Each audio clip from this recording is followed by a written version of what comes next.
Bonsoir à toutes et à tous. Ce soir, dans cette salle, se trouvent, entre autres, 52 futurs guides de haute montagne, des alpinistes qui ont décidé de faire de leur passion un métier. Ici, à l'ENSA, au cours de leur formation, nous leur dispensons des techniques et méthodes pour transformer leur pratique de la montagne afin de passer du statut d'amateur à celui de professionnel. Mais cette formation serait bien incomplète si nous ne leur parlions pas de leurs futures responsabilités. Mesdames, Messieurs les futurs guides, dans 2 semaines, vous vous encorderez avec vos premiers vrais clients, des gens avec qui vous allez vivre des aventures incroyables, mais envers qui vous aurez, malgré la relation de confiance et parfois d'amitié qui naîtra entre vous, des responsabilités et des obligations. Des obligations qui modifieront à coup sûr vos choix et votre façon d'aborder la montagne. Vous allez exercer un métier à risque, dans un environnement souvent difficile, voire même hostile. Au sein d'une société qui se judiciarise et qui se réglemente un peu plus chaque jour, qui ne tolère plus la prise de risque, mais qui malgré tout est habité d'aventure. Un numéro d'équilibriste qui nous pousse aujourd'hui à nous demander quelle peut être dans notre société la place du guide, mais aussi celle de tous les alpinistes. Ce soir, pour aborder ces sujets multiples et parfois sensibles, nous avons la chance d'accueillir Pierre Mazot et Jean-Louis Hérin. Mais avant de leur laisser la parole, il m'a semblé important de vous les présenter. Monsieur Mazot, lorsque je préparais cette conférence, je me suis demandé à plusieurs reprises comment j'allais vous présenter. Je ne savais pas si je devais commencer par votre carrière d'homme politique et de juriste ou par votre carrière alpine. Mais finalement, je me suis dit qu'on était à Chamonix, entre alpinistes, et que ce serait bien plus sympathique de commencer par parler de montagne. Donc de ne pas parler de la suite, de la montagne. Alpiniste aux nombreuses premières, vous avez grimpé avec les plus grands des années 1960 et 70. Bonatti, Cousy, de Maison. Mais aujourd'hui, quand on parle de Pierre Mazot alpiniste, ce sont 2 dates qui nous viennent à l'esprit. En juillet 1961, avec vos amis Pierre Colman, Antoine Vieille et Robert Guillaume, vous partez pour le versant italien du Mont Blanc pour ouvrir une voie sur l'une des plus belles parois du massif du Mont Blanc, le pilier central du Freinet. Par hasard, le même jour, au bivouac Giglione, vous m'avez corrigé, c'est le bivouac de la Fourche. Oui. Vous êtes rejoints par les Italiens Walter Bonatti et Andrea Oggioni et Roberto Gallini. Alors que vous aviez décidé de ne faire qu'une cordée, au niveau de la chandelle, à 4500 mètres d'altitude, la tempête vous surprend et la retraite se transforme en tragédie. Seuls Walter Bonatti, Roberto Gallini et vous ont survécu. 17 ans après cette aventure, alors que vous avez déjà été 2 fois ministre de la Jeunesse et des Sports, vous devenez le 15 octobre 1978 le premier Français au sommet de l'Everest. Parallèlement à cette carrière alpine qui remplirait à elle seule une vie entière, vous devenez docteur en droit en 1955, puis 2 fois secrétaire d'État de la Jeunesse et des Sports sous les présidences de Georges Pompidou et de Valéry Giscard d'Estaing. Élu plusieurs fois député, vous présidez la commission des lois de l'Assemblée nationale de 1992 à 1997. En 1998, sur nomination de Jacques Chirac, vous entrez au Conseil constitutionnel et en devenez le président en 2004.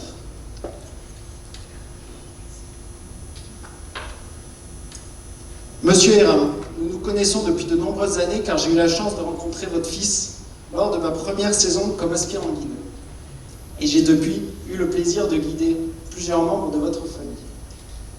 Je tiens à vous remercier encore une fois car sans vous et votre femme Marie-France, qui a travaillé de nombreuses années avec Pierre Mazot à la commission des lois, cette soirée n'aurait pas pu avoir lieu.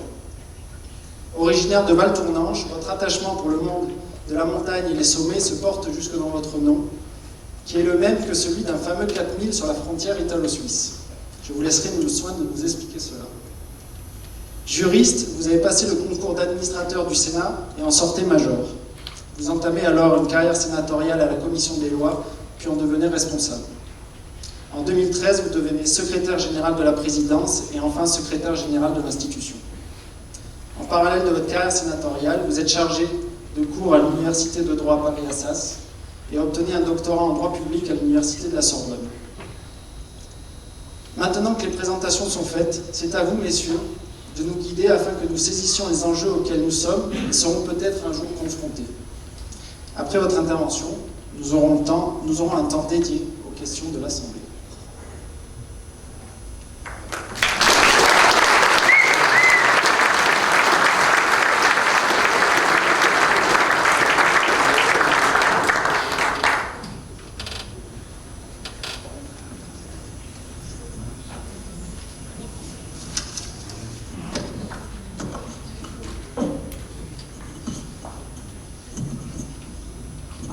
Bien.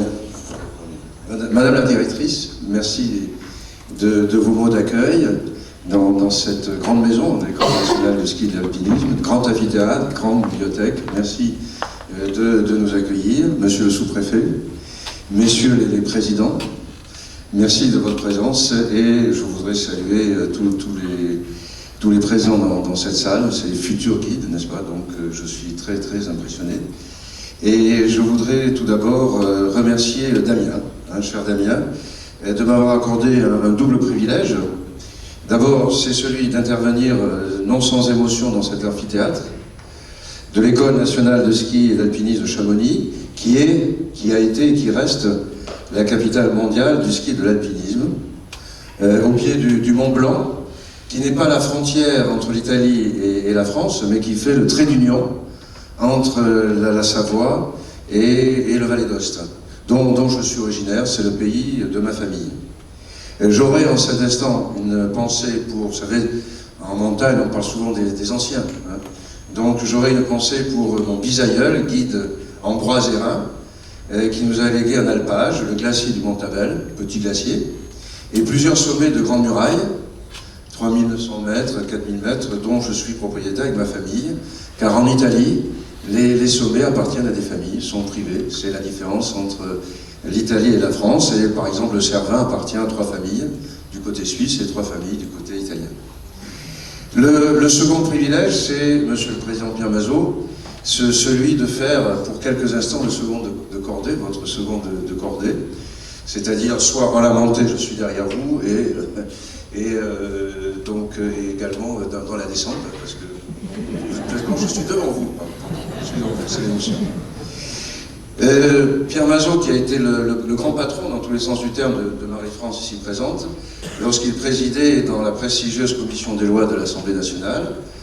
J'étais dans l'autre chambre, vous savez, nous avons un régime bicaméral, le Sénat, mais j'ai pu observer de près la maîtrise de la procédure, son extraordinaire combativité, sa très grande indépendance d'esprit. Je crois que c'est le plus grand trait de caractère, avec cette voix très forte, qui tonnait dans l'hémicycle. Sans oublier qu'il nous a guidés dans une mémorable descente de la Vallée Blanche et d'autres pistes bien plus difficiles ensemble. J'étais au Sénat, vous étiez à l'Assemblée, mais vous m'avez au moins convaincu d'une chose, c'est que trop de lois tue la loi. C'était votre thématique. Et de fait, le nombre de lois, depuis 1958, est resté assez stable, à peu près une cinquantaine, mais il y a un changement de volume.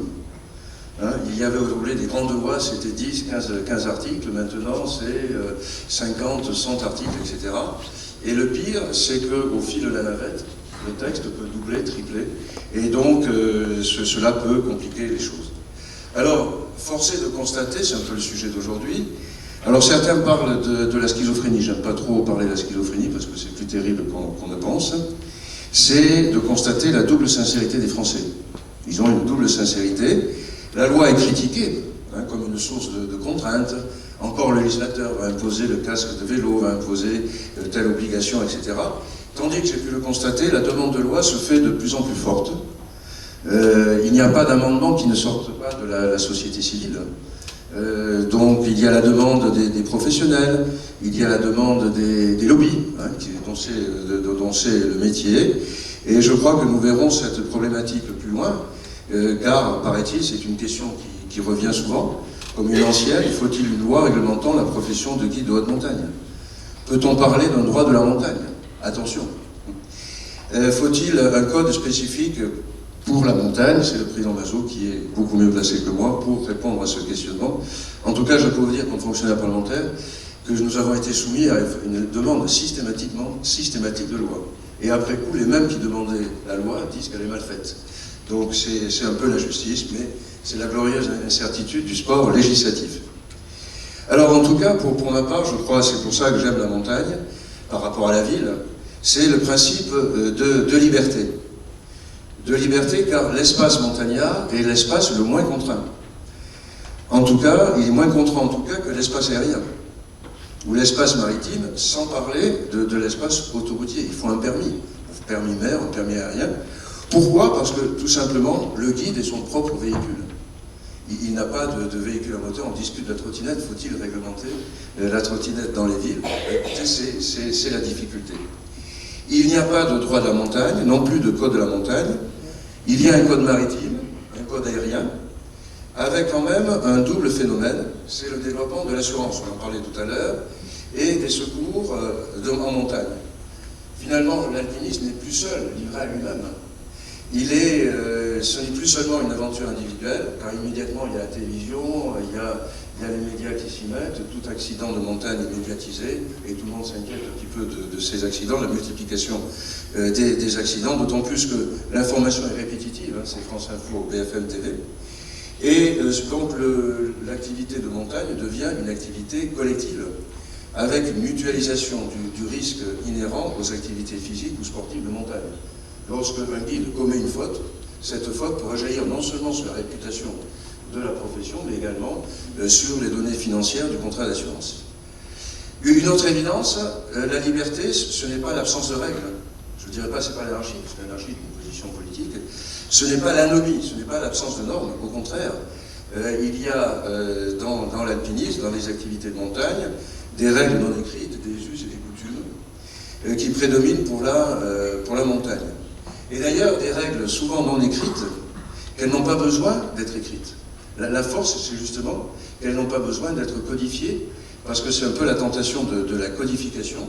En codifiant, on risque de se tromper, de ne pas saisir la complexité du réel, et on risque de fragiliser, finalement, les règles qui ont été forgées par la pratique et l'expérience. La liberté est d'autant plus justifiée qu'il n'y a pas de liberté sans responsabilité. Je crois que c'est l'élément fondamental. Et comment définir la notion de responsabilité? Revenons à l'étymologie latine. La responsabilité, c'est l'obligation de répondre. De répondre de ses fautes, de rendre compte, et éventuellement de rendre des comptes. C'est la responsabilité politique. Le gouvernement est responsable politiquement, il est obligé de rendre des comptes. Alors, il y a plusieurs types de responsabilités. Alors, je vais vous ennuyer, excusez-moi, je vais jouer la vedette américaine par rapport à Pierre Bazot que vous attendez tous. Je vais être un peu ennuyeux avec quelques considérations juridiques. Il y a tout d'abord la responsabilité morale, qui est la plus importante. On est dans le domaine de l'éthique, de la conscience du guide. Lorsqu'un guide prend en charge un client, il prend en charge une vie, une famille, une histoire, et donc il le prend pour lui, c'est une responsabilité très importante. C'est ce que je disais, c'est la corde de la confiance, qui unit dans la course le guide et son client. Mon grand-père parlait des messieurs. L'expression de client est assez vulgaire, si j'ose dire, prosaïque, un peu. Il disait les messieurs, les touristes. Alors en Italie, les méchants, on dit les touristes, les cannibali. C'est les cannibales qui viennent de Turin ou de Milan. Le guide est comptable de la vie de son client, de la bonne fin de l'ascension. Il doit prendre la mesure des difficultés de la course, des conditions atmosphériques, des possibilités du client et peut-être des siennes propres. Est-ce qu'il est en forme? Est-ce qu'il se sent de franchir, etc. Et donc ça, c'est le plus important. Les responsabilités juridiques sont d'une part la responsabilité pénale et la responsabilité civile. Donc je ne vais pas être vous ennuyer avec la responsabilité pénale, je ne vais pas vous parler des délits, des crimes, de l'instruction, donc c'est des choses que vous connaissez. Je prendrai seulement un exemple. Un accident mortel a lieu dans le Mont Blanc. Donc tout décès survenu dans les conditions accidentelles donne lieu à une enquête. Donc immédiatement, c'est la règle, c'est la norme. Donc le procureur de la République va diligenter une enquête. Et cette enquête, il va la confier au peloton de gendarmerie de haute montagne, PGHM, qui est le joyau, le joyau de nos services de sécurité, qui a été créé en temps et rebaptisé PGHM, donc en 1962 à l'initiative du gouvernement de l'époque. Et au vu de cette enquête, le procureur va décider de suivre ou de ne pas suivre. C'est ce qu'on appelle l'opportunité des poursuites. En règle générale, il se fiera à l'enquête qui a été diligentée, et en règle générale, il ne poursuivra pas. On parle beaucoup du risque judiciaire, mais je vais peut-être anticiper, ou du risque juridique. Il ne faut pas vivre avec cette idée du risque. Je pense qu'il vaut mieux vivre avec l'idée de responsabilité qu'avec l'idée du risque. Vous ne prenez pas votre voiture en disant « j'ai un risque judiciaire ou j'ai un risque pénal, je vais être condamné ». Bon, il y a les radars, hein. Il y a les radars quand ils marchent. Et donc, en règle générale, le procureur de la République va classer pour les raisons qu'on va indiquer. Mais souvent, ça ne suffit pas. Parce que derrière, il y a la famille, où il y a le blessé lui-même qui va dire « non, non, moi je veux continuer à poursuivre. Hein, je suis pour le procès ». Et donc, il va mettre en mouvement l'action publique par l'action civile. Le procureur de la République décide de ne pas poursuivre, mais il va être obligé de poursuivre du fait de la victime. Alors, les délits les plus importants, c'est l'homicide involontaire, mais on va l'évacuer. Hein. Il ne faut pas imaginer un homicide involontaire commis par un guide. Il y a ce qu'on appelle les blessures involontaires, le fait de commettre des dommages corporels de manière involontaire, par maladresse, négligence ou inattention.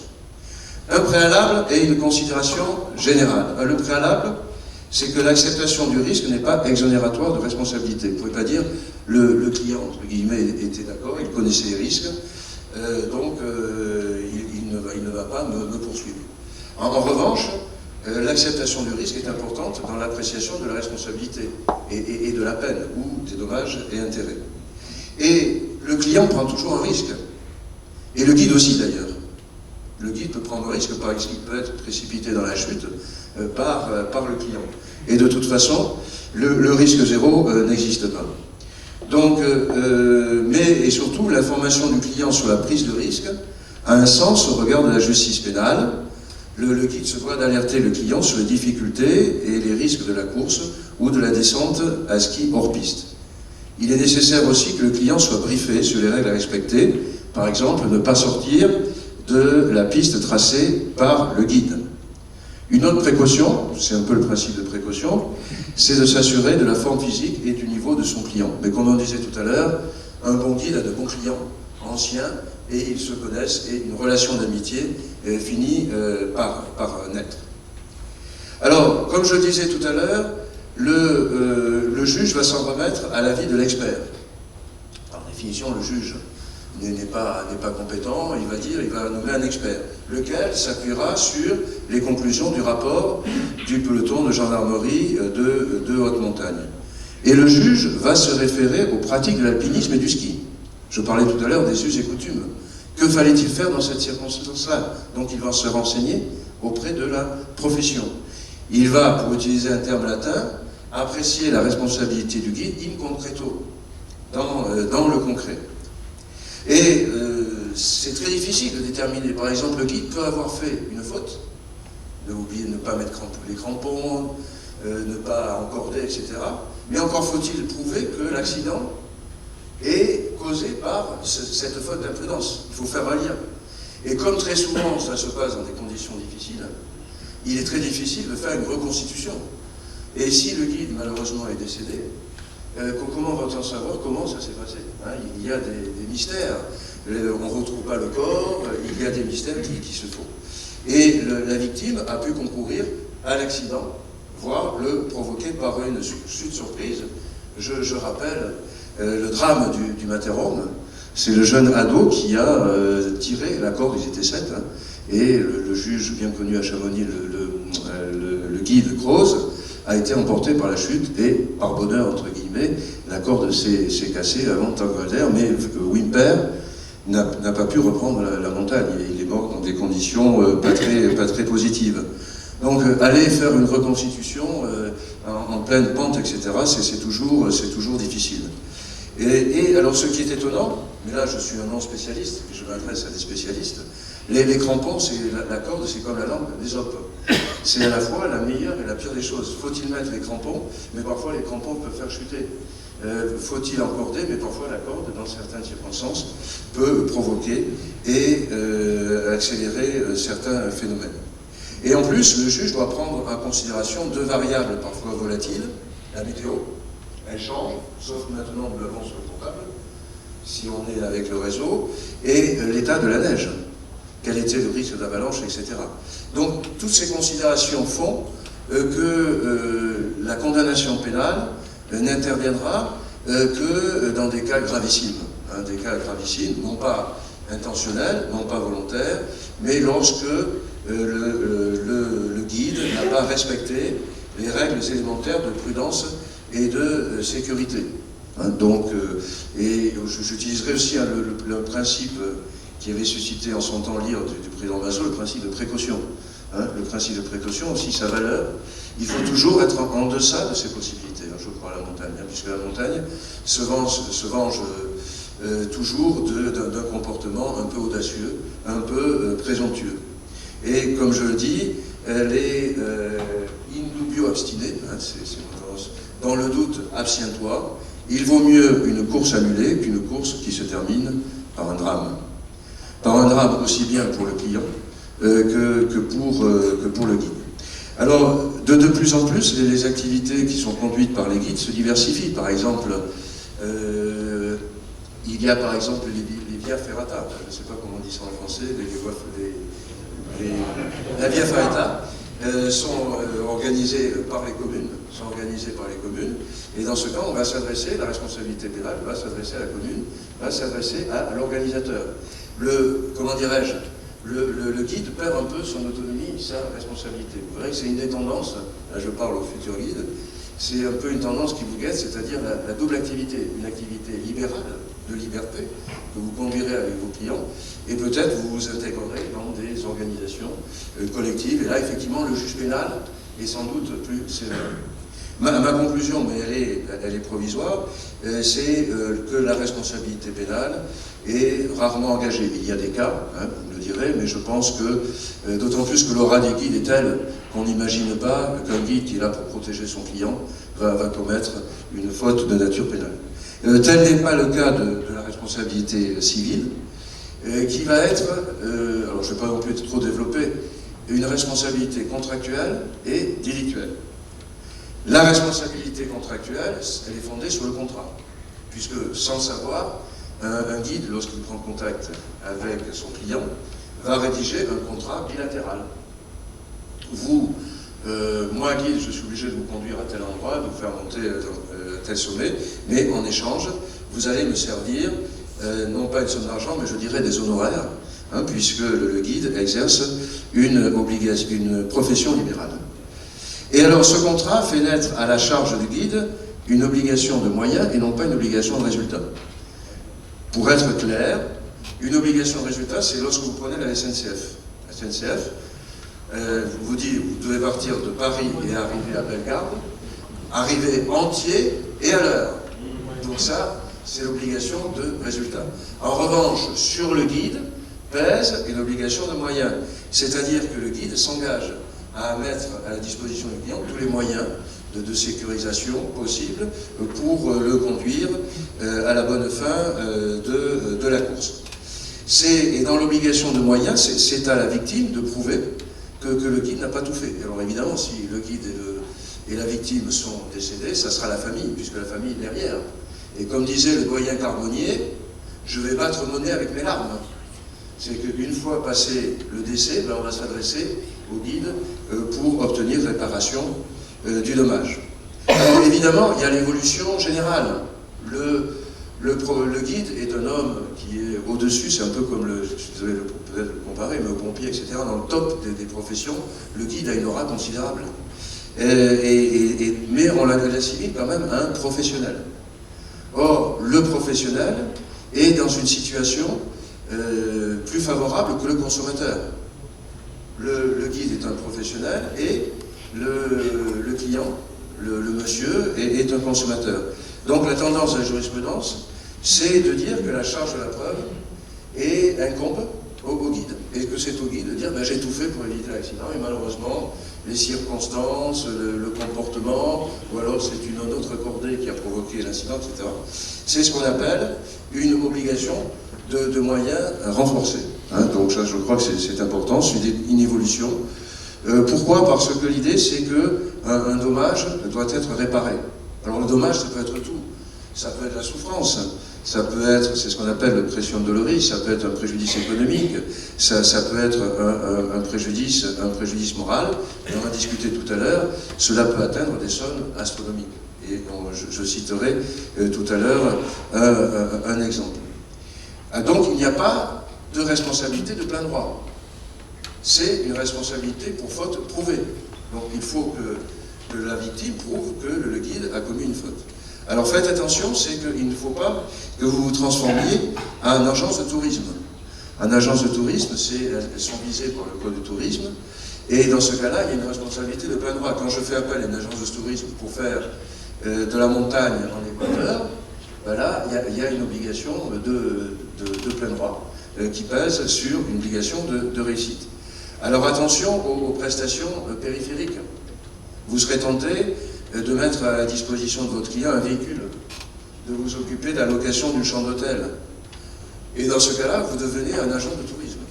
Alors c'est vrai que c'est accessoire, surtout si vous n'en tirez pas un profit, mais ça va de soi, la réservation de refuge fait partie du cœur de métier.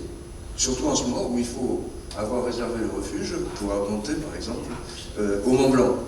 Donc, vous voyez, il y a le cœur de métier pour le guide, et il peut y avoir des activités périphériques, parce que le Parisien, le cannibale qui débarque de Milan, veut avoir un forfait pour tout, hein, pour la voiture, l'hôtel, etc. Donc il faut faire attention, il faut se recentrer sur le cœur de métier. Attention aussi à un contentieux international. Bon, par exemple, il y a un exemple célèbre dans la vallée d'Ost. Vous savez, sortant du Matterhorn, du petit Matterhorn, il y a un glacier, ski hors piste, etc. Donc le client n'a pas suivi la piste du guide, et il est tombé dans une crevasse, il est mort. Sa compagne a demandé réparation. Alors il est allé au pénal en Suisse.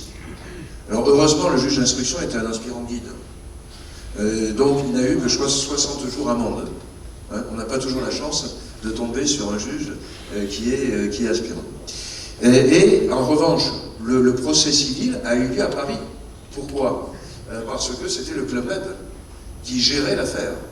Et donc la victime s'est adressée au Club Med qui, lui, avait une obligation de résultat, puisqu'il était agent de tourisme. Donc vous voyez cette pluralité de responsabilités. Mais ce qui est le plus important, alors je crois que je suis pressé par le temps, je ne vais pas mettre en avant la distinction entre responsabilité contractuelle et responsabilité délictuelle. Vous l'imaginez, la responsabilité contractuelle, c'est le contrat. Responsabilité délictuelle, c'est un guide qui déclenche une avalanche et qui tombe sur une cordée en dessous. Donc voilà, donc ça c'est la responsabilité délictuelle. En tout cas, il y a un grand principe, c'est le principe de la Trinité, je dirais la Sainte Trinité juridique. Pour être responsable, il faut démontrer une faute, d'imprudence, d'inattention, il faut un dommage, mais surtout, il faut un lien de cause à effet entre le dommage et la faute. Certes, il y a eu un accident, certes, donc dommage, certes, il y a eu des fautes, mais encore faut-il que démontrer que c'est la faute qui a causé ce dommage. Et donc là, c'est les juristes qui savent, mais de toute façon, je pense que les tribunaux sont très prudents et exigent toujours ces trois facteurs réunis. Mais attention, ça peut coûter cher. 4 ou 7 millions d'euros pour un paraplégique. C'est triste, mais c'est ainsi. 15 à un paraplégique, 15 à 22 millions pour un tétraplégique. Et il vaut mieux mourir dans ce cas-là, du moins, c'est 500 000 euros pour un décès. Pourquoi attendre pour un tétraplégique? Parce qu'il faut assurer ses conditions d'existence normales tout au long de sa vie. Alors peu importe que le risque ait été formellement accepté, et le payeur en première ligne sera l'assurance. Alors on me dira, c'est pas grave, l'assurance paiera, comme on en discutait tout à l'heure, c'est-à-dire plus l'accidentologie se développe, plus le sport devient cher, et moins l'assurance voudra assurer facilement telle ou telle activité. Donc là encore, l'activité de guide est une activité individuelle, mais il doit tenir compte du collectif. Avec un risque, un glissement de la responsabilité pour faute vers la responsabilité de plein droit. Donc c'est l'exemple, par exemple, une association gère une cascade. une cascade de glace. Cette cascade de glace va être parfaite. Si jamais il y a un bloc qui se détache, c'est l'association qui sera responsable. Faute ou pas faute.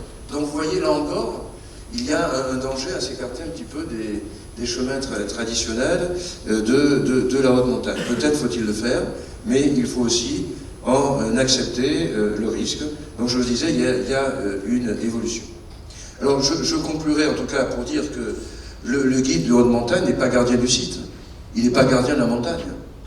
Il y a du sérac, ça tombe, le dégel, etc. Donc il n'est pas gardien de la montagne. Il est gardien de lui-même, comme de l'univers, mais également gardien de son client. Et donc, il y a l'importance de cette activité intellectuelle. Alors, je terminerai par, faut-il une intervention du législateur, faut-il une loi relative à l'organisation du métier de guide?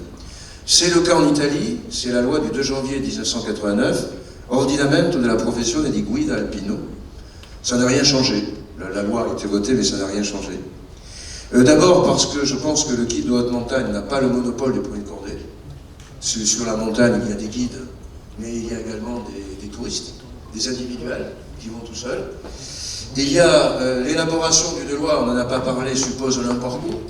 C'est pas le président Mazot qui me contredira. Hein. C'est le bicamérisme, il faut passer de l'Assemblée au Sénat, etc. Et une fois que le train législatif est parti, on ne sait pas où il va arriver et avec combien de wagons.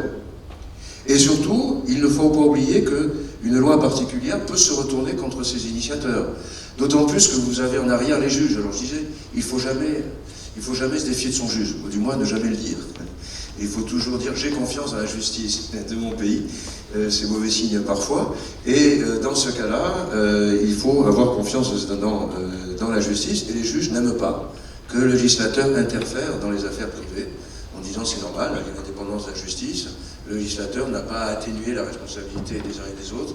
S'il faut condamner, il y aura toujours des échappatoires.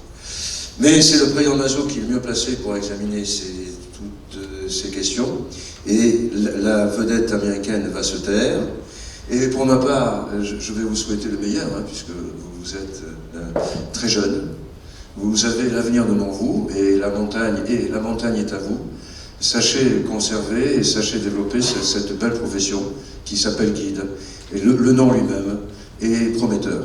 Bravo à vous tous, vive votre formation et ayez une belle carrière. Merci.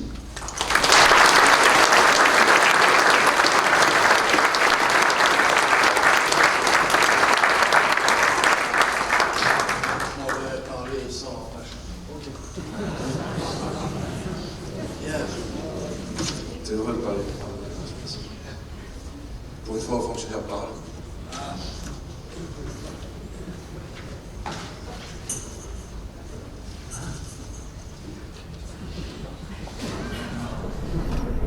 Bien. Madame la directrice, je vais commencer mon propos en vous remerciant de m'avoir invité et vous dire combien je suis attaché à votre école depuis très longtemps, ce qui va par là même démontrer, bien sûr, à ceux qui ne me connaissent pas, que j'ai un âge avancé. Puisque j'ai connu cette école quand elle s'est fondée, au lendemain de la guerre, à une époque où les alpinistes qui sont ici connaissent au moins les noms des premiers formateurs qui s'appelaient Lionel Terret, qui s'appelait Gaston Rebuffat, ou encore Louis Lachenal. Donc je vous remercie de m'avoir invité et vous dire combien je suis heureux de me retrouver avec vous-même, entouré de toute votre équipe, bien sûr, de l'école, et de tous ses formateurs et de ses futurs guides. Monsieur le sous-préfet, je ne vous oublie pas, d'autant que nous aurons l'occasion tout à l'heure de parler lorsque je me permettrai peut-être de critiquer certains arrêtés, bien qu'ils ne m'appartiennent pas à aller dans le Conseil d'État pour juger de ces mêmes arrêtés. Non, je vais vous appeler tous mes amis, puisque vous aimez la montagne et que je l'aimais aussi. J'ai une grande préoccupation. c'est l'avenir de votre métier de guide. Et c'est la raison pour laquelle, cher Damien, j'ai accepté ta proposition et je vais en parler. Je pourrais guère ajouter à ce que Jean-Louis vient de vous dire. Je souhaiterais d'ailleurs, Madame la directrice, qu'un jour ou l'autre, on puisse publier le long texte qu'il a rédigé et qu'il a voulu évidemment réduire pour me laisser la parole. Ce qu'il dit vaut beaucoup plus que je dirais moi-même. Mais je pense qu'il serait bon que dans les revues spécialisées, on ait ce texte qui met au point la législation et la jurisprudence en l'état des problèmes qui nous préoccupent, c'est-à-dire la responsabilité des guides. Alors, je tiens d'abord à dire, et là je m'adresse au président du syndicat des guides, je m'adresse aux guides eux-mêmes, je me félicite que depuis quelques années, les guides prennent eux-mêmes ces véritables problèmes. Vous avez au sein de l'école, ou dans d'autres associations par exemple, vous avez de fortes réunions et vous avez réussi de toucher les problèmes de fond et de faire des propositions. Je pense aux assises de la sécurité, je pense à Montagnes et Droits, et je pense que tout ça, où les associations, les guides eux-mêmes, et évidemment l'autorité publique, ont eu des confrontations et ont fait part de leurs préoccupations. Eh bien, ces préoccupations, je vais essayer d'y répondre avec un caractère qui n'est pas toujours un caractère de douceur, car il est vrai que, étant particulièrement inquiet pour la profession, je suis là, c'est un véritable combat pour appeler les guides eux-mêmes à se battre pour défendre une profession dont on a raison de s'inquiéter. Les raisons, Jean-Louis en a dit un mot, c'est cet excès de judiciarisation. Bon, je ne suis pas contre le juge. Monsieur le sous-préfet, j'ai été juge moi-même, de droit commun, puis après d'autres maisons comme le Conseil d'État. Mais j'estime que le juge n'a pas à intervenir sans cesse dans tous les domaines. La judiciarisation ne touche pas simplement le problème qui nous préoccupe ce soir, mais il y a une judiciarisation générale dans toute la vie publique qui pose effectivement un certain nombre de problèmes, car le juge s'arroge un véritable pouvoir qu'il n'a pas en fonction de la Constitution, puisqu'il n'a qu'une autorité. Ce qui me permet, même si j'ai été juge, de dire ce que je pense, car celui qui a le pouvoir, il le détient du suffrage universel par l'élection, alors que le juge est nommé.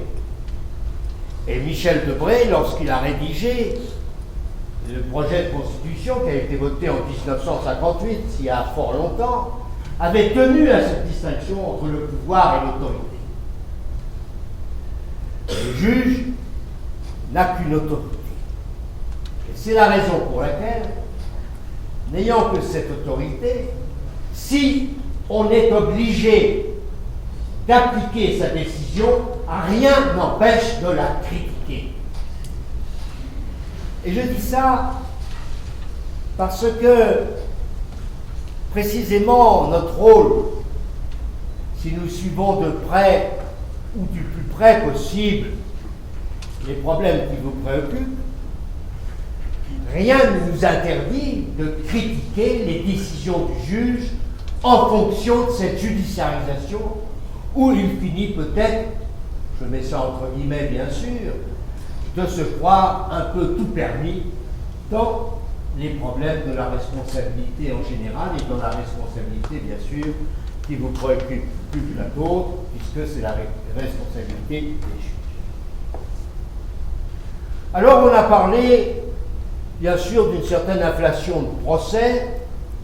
Je dois dire qu'il y a quelques procès mais le mot d'inflation c'est un peu fort, encore qu'on n'est pas à l'abri d'une inflation future, où finalement le guide se posera la question de savoir s'il accepte et s'il prend cette profession, ce véritable métier, compte tenu d'une inflation effectivement jurisprudentielle, où on s'apercevrait que les guides, pour tout et rien, se trouveraient l'objet de condamnation ou tout au moins de réparation.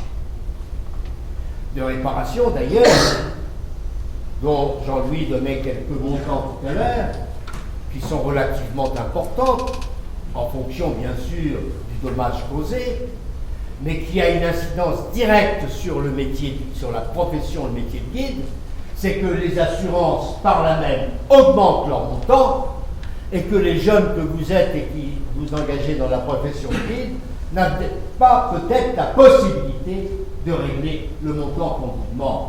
Ce qui pose d'ailleurs un autre problème, qui est d'autant plus important, que si les assurances continuent à augmenter, demain, nous n'aurons plus de guide.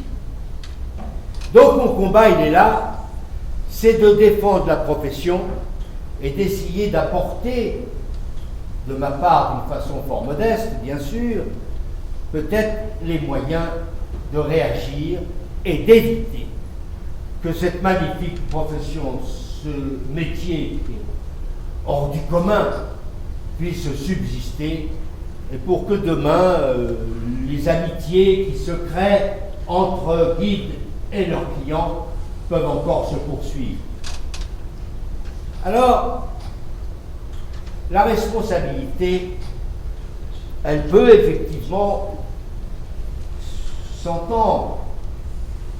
Et il est vrai qu'il faut apporter quelques précisions. Tout à l'heure, Jean-Louis a très bien dit que le guide n'a pas d'obligation de résultat. Ce que, Monsieur le Président du syndicat des guides, autrefois, du temps de mon ami Jacou d'ailleurs, vous aviez prétendu, et je vous avais combattu en disant attention, si vous considérez qu'il y a une obligation de résultat, vous engagez votre responsabilité un peu comme la SNCF.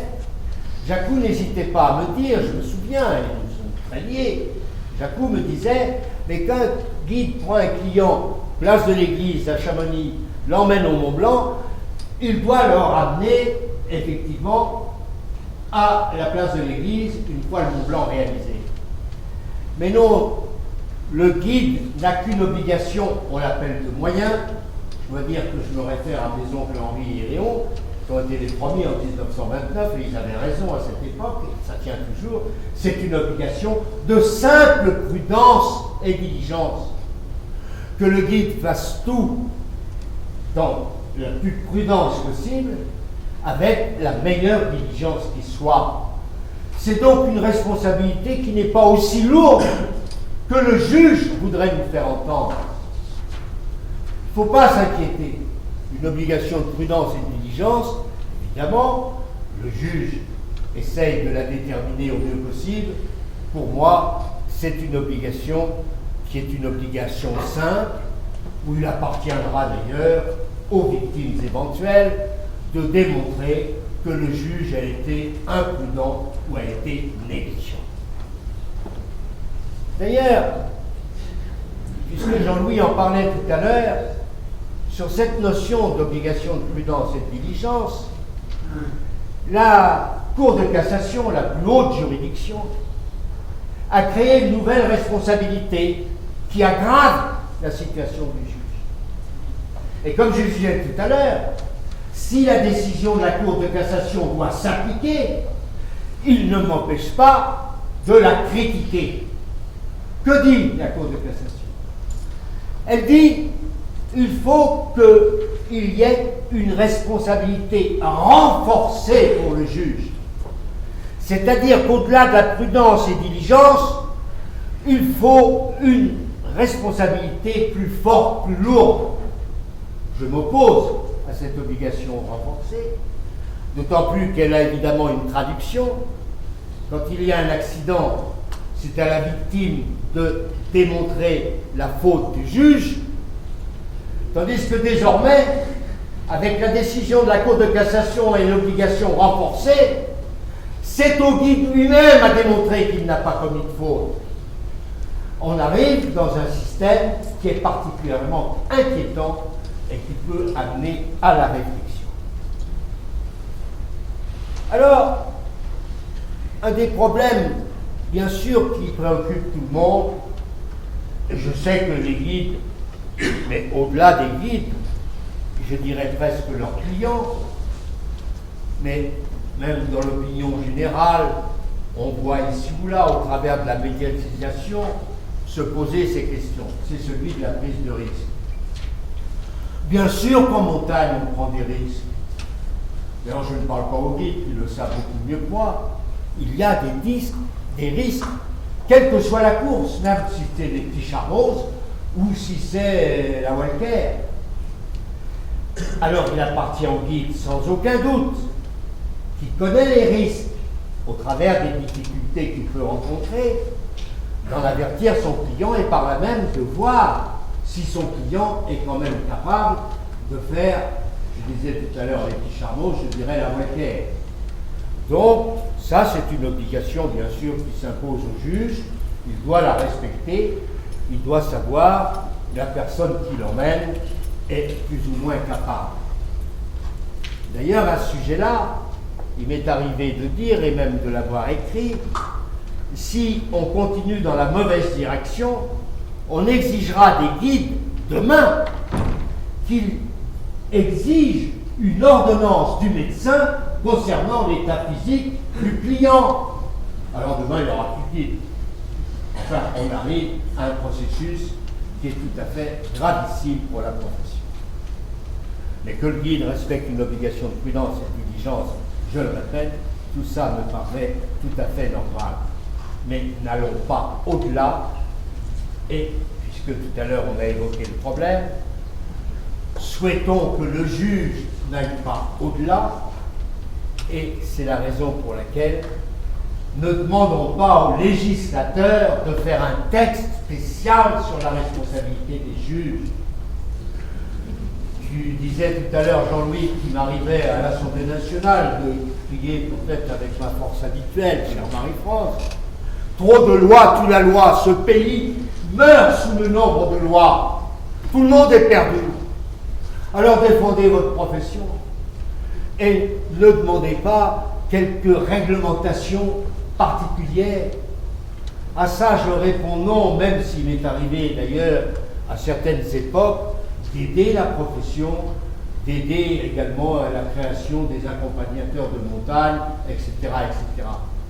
Mais moins on aura de règlements spécifiques pour les guides, moins on aura bien sûr de textes. Par là même, c'est simplement ce qu'on appelle les us et les coutumes qui régleront vos problèmes. Le guide, quand il va faire une course avec un client, c'est mieux que quiconque s'il faut mettre les crampons à tel endroit. Si on prend une corde de 40 mètres, 80, peu importe. Le guide, c'est ça. Mais ne créons pas une réglementation. Et je demande au président des syndicats des guides, puisqu'ils ont abordé cette question, ce qui prouve l'intérêt de ce problème, je leur demande de ne pas exiger quelques règlements supplémentaires que ce soit. Par là même, Monsieur le Président, avec votre syndicat, vous paraîtrez en quelque sorte comme suicidaire, car demandant les règlements se retourneraient contre nous. Alors je crois que c'est un élément sur lequel il faut rester bien compréhensif. Moins il y aura de règlements en ce qui concerne la profession, mieux ça vaudra. C'est pour ça que sur ce problème, je dirais, respectons tout simplement le droit commun, c'est-à-dire ce que tu expliquais toi-même tout à l'heure, Jean-Louis, à savoir, je ne parle pas de la responsabilité morale pénale, mais je parle de la responsabilité civile, et notamment quasi-délictuelle. Restons à cette obligation de prudence et de diligence qui importe au juge, mais n'allons pas au-delà. Et c'est en ça que, effectivement, je trouve que, je venais de le dire, que cet excès de judiciarisation peut amener parfois les juges à en faire un peu plus.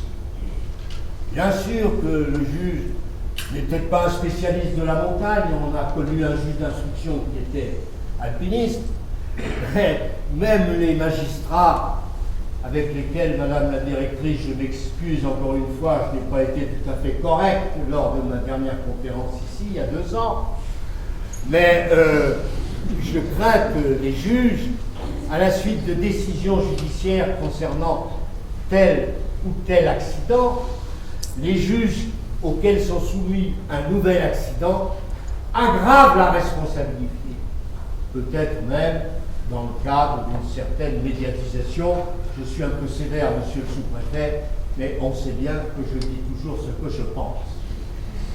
Alors, voilà, moi, ce que je voulais très rapidement à vous dire sur cette obligation de prudence et de diligence liée, bien sûr, à la prise de risque.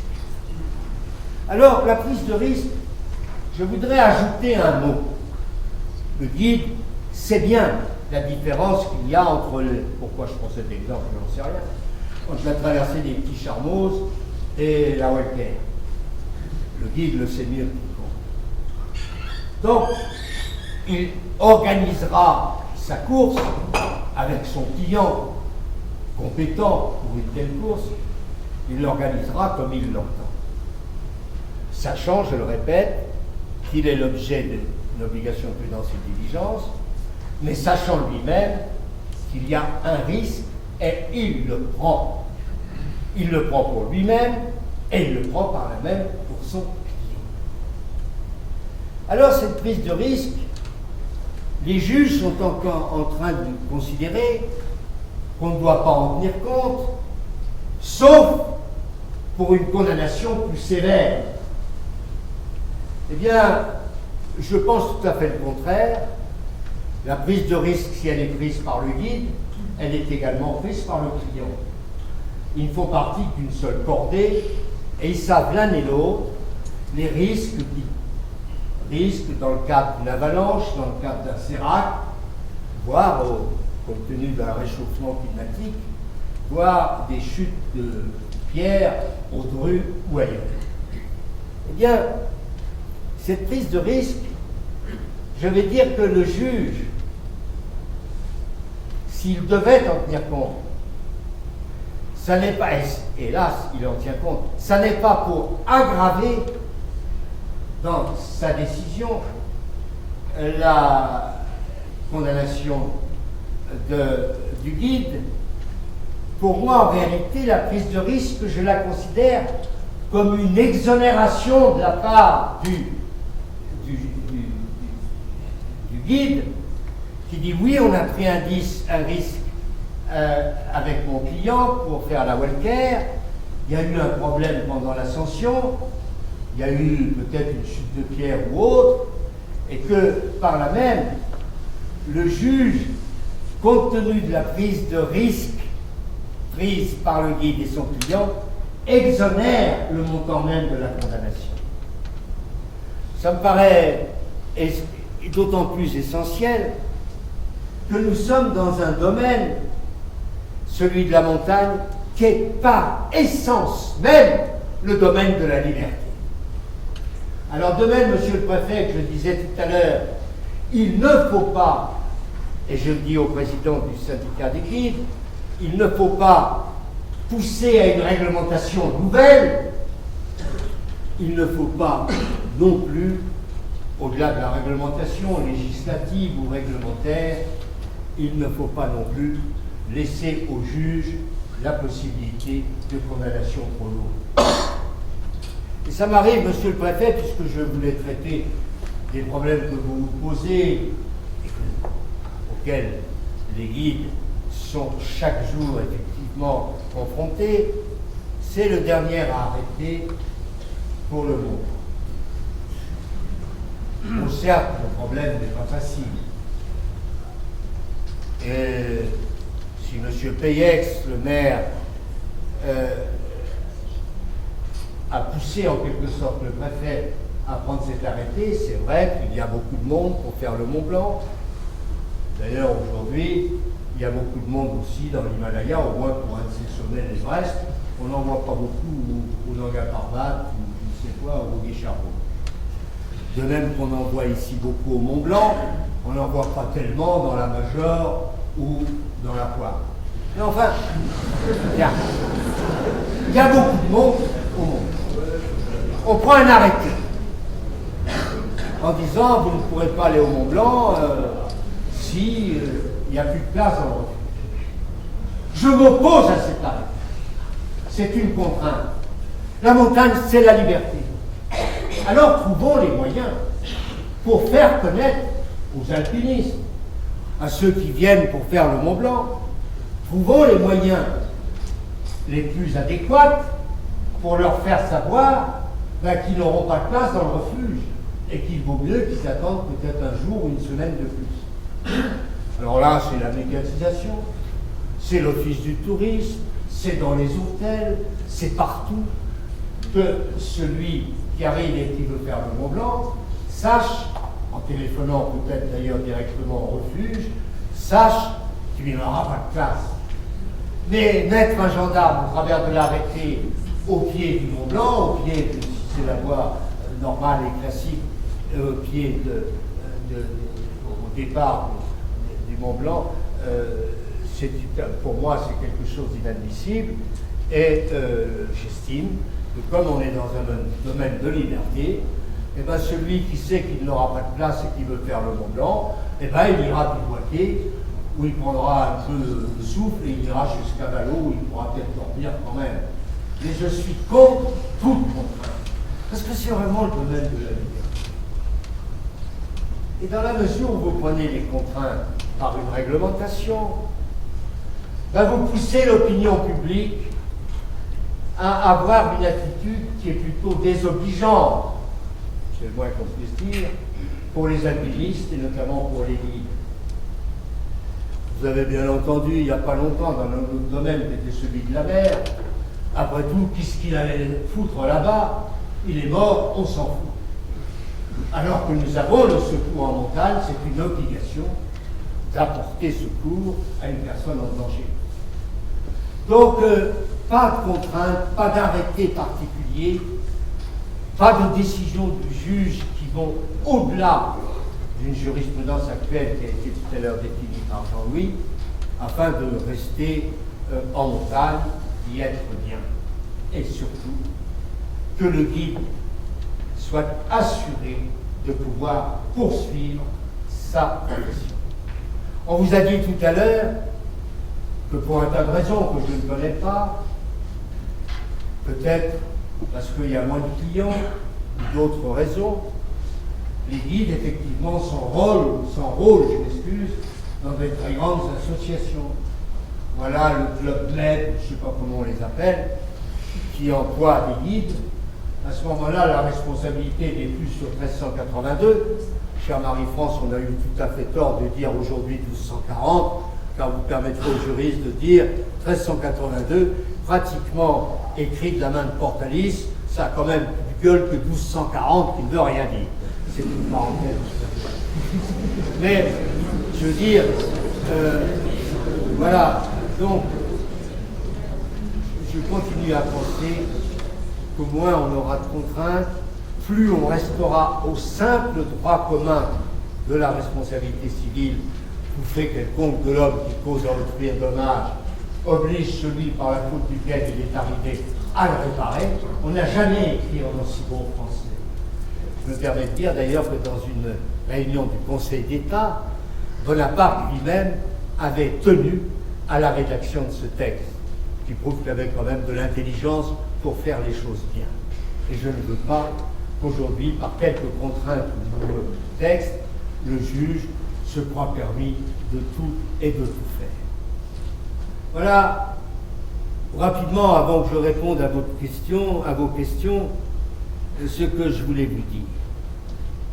Moi, je suis là pour défendre la profession. Bien sûr parce que j'ai aimé la montagne. C'était la passion de ma vie. Mais je suis là aussi pour les guides eux-mêmes, car j'ai parfois des inquiétudes sur l'avenir de la profession.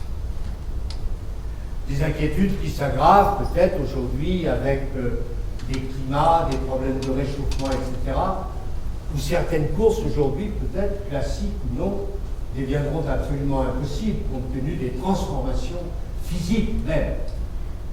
Mais la montagne reste une belle aventure.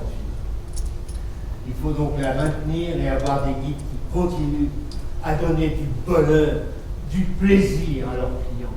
À tel point d'ailleurs que ce n'est pas un lien purement contractuel, mais qu'à fur et à mesure d'emmener le même client, on devient amis. C'est une cordée où il n'y a plus de lien entre le guide en une cordée et son client devient une cordée. Moi, je suis là pour, et je le ferai tant que j'aurai encore un coup de souffle, pour défendre cette profession. Et c'est d'autant plus paradoxal de ma part que, mais vous êtes tous trop jeunes, vous ne vous souvenez pas de ça, de cette époque. Mais il y a une époque où les Parisiens, les Bérardini et d'autres, les Desmaisons ou d'autres, de bons grimpeurs et d'excellents alpinistes, ne s'entendaient pas particulièrement avec les guides de Chamonix de l'époque. Mais j'ai toujours compris pourquoi. Évidemment, on arrivait, nous, comme on était en vacances, heureux, on passait des journées, des nuits entières à l'hôtel de Paris chez le Père Jalin, et puis on faisait de la montagne, il nous arrivait d'aller faire quelques premières, auxquelles les jeunes chamoniards de grande qualité pensaient, et il fallait qu'ils gagnent leur vie et qu'ils aillent au Mont Blanc avec leurs clients. Eh bien aujourd'hui, je défends les guides. Je les défendrai parce que je suis inquiet pour l'avenir de la profession, inquiet par cette avancée jurisprudentielle et inquiet par ceux qui nous disent il faut un règlement spécifique, il faut... Non! Vous êtes dans le domaine de la liberté pure, on aime la montagne, on en fait avec joie, avec bonheur et avec plaisir, on doit être l'objet d'aucune contrainte particulière, sinon nous sommes suicidaires, si d'abord nous les provoquions, mais même si nous les acceptons. Il faut lutter contre ça. Il y a des combats, on voit tous les jours dans la presse, les combats de telle ou telle catégorie qui se battent contre certains règlements ou certaines législations. Eh bien moi je dis aux guides de se défendre pour leur profession qui est sans doute la plus belle, dans la mesure où ça s'exerce en montagne, forcément. Eh bien il faut défendre cette profession et lutter précisément contre les arrêtés, je m'excuse monsieur le sous-préfet, qui veulent évidemment limiter la montagne. À une époque, on avait même écrit qu'il fallait mettre un gendarme au pied de la Walker. Bon, on peut le mettre, il n'ira pas. D'ailleurs, il y a moins de monde qui va à la Walker qu'au Mont Blanc, je le disais tout à l'heure. Mais pas de contrainte, c'est le domaine de la liberté même. Il nous appartient de le maintenir. Et à tout premier, au guide, de le défendre. On aime la montagne parce qu'on est dans un domaine de liberté. On a trop de contraintes dans le monde externe, tout ce qui nous environne, tout ce qui nous entoure, pour ne pas aggraver, pour le guide qui aime son métier, pour ne pas aggraver sa situation en lui imposant des responsabilités plus fortes, comme l'a fait la Cour de cassation, alors avec un terme qui a été analysé par la doctrine comme responsabilité à renforcer. Qu'est-ce que ça veut dire que ce renforcement, si ce n'est que de l'aggraver? Moi, je ne veux pas qu'on aggrave la responsabilité. Restons au droit commun, où le juge, en réalité, grâce au droit commun, par une simple obligation de prudence et de diligence, se trouve protégé. Et on ne verra pas les compagnies d'assurance réclamer des 1000 et des 100 à des jeunes qui arrivent dans le métier et qui ne peuvent pas payer l'assurance, donc qui renoncent à ce qu'ils aiment avant tout, c'est-à-dire la profession de guide. Voilà rapidement ce que je voulais vous dire, trop rapidement, mais surtout nous sommes là, Jean-Louis et moi, pour répondre aux questions que vous pouvez nous poser qui touchent à ces problèmes. Voilà ce que je voulais vous dire. Encore remerciant d'être venu. ça me touche d'autant plus parce qu'on on est tous entre amis, puisque nous aimons tous à notre façon la montagne.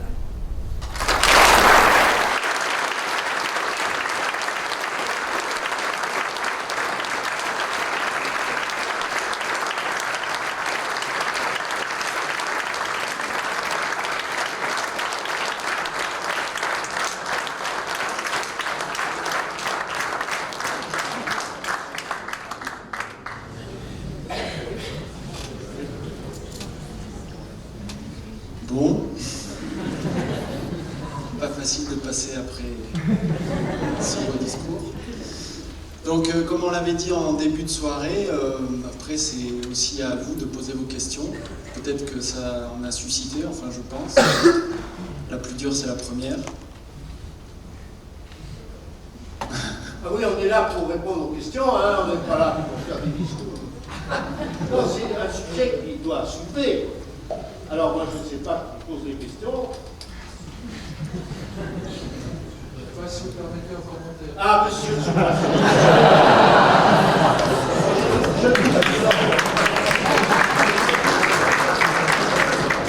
ne vous ai pas agressé, mais je vous ai dit... Et je vous en remercie beaucoup, Monsieur le Président. Merci beaucoup pour l'analyse que vous nous avez livrée. Alors, vous avez dit tout à l'heure que vous aviez pour habitude de dire ce que vous pensez. Et bien, il se trouve que le sous-préfet aussi. Donc, lequel sous-préfet était l'accusiste non, mais du niveau 0. J'essaie de mettre un pied devant l'autre. Voilà, c'est tout. Mais j'aime la montagne, ça par contre, ça n'est pas douteux. Alors, quelques commentaires comme je vous le proposais. Moi, je vis au quotidien la dérive du droit que vous dénoncez. Trop de lois tue la loi, trop de droit tue le droit. Oui. Moi, dans la fonction que j'occupe aujourd'hui, je le vis au quotidien. Et je suis témoin du fait que dans certaines communes, la municipalité, pourtant élue légitimement, ne peut exercer son mandat sur la base du programme qu'elle avait présenté et pour lequel elle était élue, simplement parce que le droit permet à un citoyen, tout seul, par des recours successifs, qui vont être traités dans des délais tellement longs par les tribunaux administratifs que les projets que la municipalité voudrait porter achoppent et ne peuvent finalement être menés à bien. Donc je trouve scandaleux et extrêmement irritant que des dispositions du droit permettent à un individu seul de s'accaparer le pouvoir dans certaines communes. J'ai des exemples, plusieurs dans le département, et au travers des postes que j'ai occupés, pas seulement ici. Alors, je fais le lien avec le sujet que vous avez évoqué. Trop de droit tue le droit, et voilà bien qu'on a pris un nouvel arrêté pour essayer de réguler l'accès au Mont Blanc. Bon, il y a une chose sur laquelle tout le monde était d'accord, je crois, pouvoir le dire comme ça, même ici, c'est le constat. Le constat du fait que des comportements, des situations rencontrées sur la voie royale, notamment pendant l'été 2018, n'étaient clairement pas acceptables. Au-delà de la surfréquentation, c'étaient les comportements individuels, notamment dans les refuges, et au refuge du Goûter en particulier, où on s'en est même pris aux gardiens physiquement. Bon, je ne vais pas en faire des tonnes, mais ces constats sont largement partagés. Alors, que faire en face de cela pour essayer de réguler un peu les choses? Car, incontestablement, les problèmes arrivaient surtout par le fait que le nombre de gens engagés sur la voie, et qui, pour l'essentiel d'entre eux, ne pouvant faire l'aller-retour dans la journée, s'arrêtaient forcément dans un des refuges de la voie, arrivait en surnombre et s'imposait, y compris parfois avec violence, aux gardiens du refuge. Bon. Le préfet n'a pas pris sous son chapeau, tout seul, dans son coin, le fait de prendre un arrêté comme celui qui était fait. Et il y a eu une large concertation, Monsieur le Président, y compris avec les compagnies de guides de Chamonix, de Saint-Gervais, avec la FFCAM, avec le syndicat des guides. Il y a eu une grande concertation. Et tout le monde était d'accord sur le fait qu'il fallait faire quelque chose dans une relative urgence, pour éviter que ça se reproduise. Alors je crois que personne ne prétend ici que ce qui a été fait était la meilleure solution. Mais peut-être était-ce la moins mauvaise dans les circonstances de temps et d'urgence dans lesquelles il fallait faire quelque chose. Moi, je vois plutôt dans cet arrêté une mesure dont j'espère qu'elle ne pourrait être que temporaire. Le temps, comme vous l'avez évoqué, que la culture passe parmi tous les touristes qui viennent nous rendre visite, qui font le Mont Blanc parce qu'ils veulent cocher la case Mont Blanc, ils n'en ont rien à faire de laisser des ordures ici ou là, ou de bivouaquer en laissant leurs détritus. Ils veulent venir au Mont Blanc, ils ont payé pour faire le Mont Blanc, ils font le Mont Blanc, ils repartent, ils ne reverront jamais les Alpes et ce n'est pas un problème pour eux. Bon, on est confronté à ça aujourd'hui. Alors, le temps que cette imprégnation se fasse parmi les gens qui viennent faire le Mont Blanc, et vous avez raison, il y a un devoir de communication et qui est fait, qui est engagé par les syndicats de guides, par les offices de tourisme. Cette réflexion est en cours, mais il ne fallait pas laisser dériver les choses. Alors je le redis, puis j'arrêterai là, car je ne veux pas monopoliser la parole. Je crois que nul ne prétend que c'est la meilleure solution. Peut-être était-ce, et je le dis avec précaution, la moins mauvaise, mais ce qui était certain, c'est qu'il fallait engager quelque chose. Et vous l'avez compris, je ne suis pas partisan des textes qui s'ajoutent au texte, bien au contraire. D'ailleurs, contrairement à vous, Monsieur le Président, qui êtes un très éminent juriste, moi je ne le suis pas du tout. Je suis plutôt quelqu'un du terrain et de pragmatique, donc je vous livre les réflexions d'un modeste sous-préfet. Merci.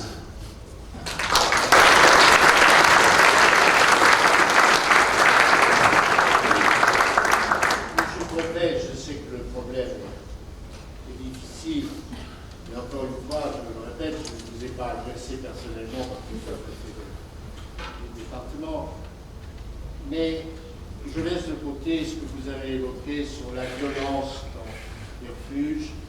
C'est un autre problème. Le problème qui me préoccupe, c'est celui qui est lié à l'arrêté en disant s'il n'y a pas de place, je n'irai pas. Alors vous me répondez, c'est un arrêté, ça je vous crois bien sûr, temporaire. Parce que vous trouverez sans doute, au travers des concertations, vous avez de meilleures solutions. Moi, je ne vous cache pas que je souhaite que vous en trouviez meilleur, parce que ce qui est temporaire, déjà, dans beaucoup de domaines dans notre pays, devient assez rapidement définitif. Je parlerai même des écoles qu'on a construites au lendemain en préfabriqué de la Libération. Il y en a encore aujourd'hui, alors que c'était temporaire pour 2 ans. Non, je m'amuse à dire ça. Mais mon souci, pensant qu'il faudra trouver une solution, que là, la concertation est indispensable, mais que ce soit le moins possible une décision sortant de la concertation qui soit une contrainte. Parce qu'on est dans le domaine où il faut, au mieux possible, sauver la liberté. Et bien sûr qu'il y en a certains qui se moqueront en disant, et puis il y en a d'autres qui souffriront peut-être qu'on leur interdise, tel jeune dont il ne peut pas aller au Mont Blanc, c'était l'espoir de toute sa jeunesse, alors qu'on a intérêt, compte tenu des difficultés que rencontre la jeunesse, souvent les plus jeunes, eh bien, à leur faire oublier leurs angoisses au travers de la montagne. Mais enfin, ça, c'est peut-être de la philosophie, et je ne suis pas compétent pour ça, mais je souhaite qu'on trouve une meilleure solution qu'un arrêté brutal. Vous me dites qu'il est temporaire, alors de tout cœur, je l'espère, et le président des guides, les guides, l'école nationale et tous ceux qui s'intéressent à la montagne, eh bien, doivent en concertation trouver une meilleure solution. Qu'il ne soit pas non plus, là, permettez-moi de cette ouverture, ça peut-être pas plaisir à M. Payet, mais qu'il ne soit pas dans la construction de nouveaux refuges immenses, et qu'on voit quand on les passe à l'anche, qui sont au sommet de l'aiguille du Buté. On aurait pu trouver peut-être une architecture peut-être moins moderne, mais plus adaptée à ce qu'est la montagne. Enfin, je peux vous partager mon sentiment, donc je ne fais que l'appuyer. Voilà ce que je voulais dire. Que ce soit temporaire, puisque c'est décidé, oui, mais moi j'ai une hantise d'une réglementation et d'une contrainte. Quand on est dans un domaine de liberté, on ne peut plus prétendre être dans un domaine de la liberté s'il y a sans arrêt des contraintes. Et c'est pour ça que je dis au président des guides de ne pas demander eux-mêmes le renforcement. Non mais je m'excuse, Jean-Louis, j'ai pris la parole. Oui, si vous permettez, juste un mot sur l'arrêté temporaire. L'arrêté est certes prévu pour la période estivale, mais son renouvellement dans les années qui viennent peut être envisagé. Il n'est pas temporaire, c'est pas que pour cette année forcément. Oui, mais voilà. Quand je dis temporaire, c'est plus général, en disant c'est pas pour trop longtemps. Voilà, dans l'esprit, pour ma part, je souhaiterais que ce soit aussi temporaire que possible et qu'on trouve d'autres solutions. Voilà. Oui, et j'arrête là. Bon, monsieur le préfet. Mais il y a d'autres questions. Oui, bonsoir. Qu'est-ce qui fait que, selon vous, les sociétés se judiciarisent de plus en plus? J'ai pas entendu.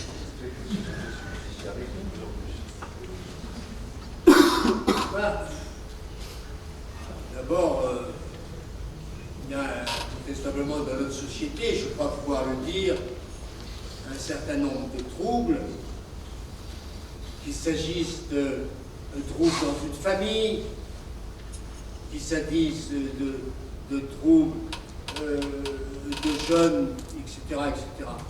Il y a de plus en plus de problèmes qui se posent et dont la solution apparaît comme étant nécessairement une solution judiciaire.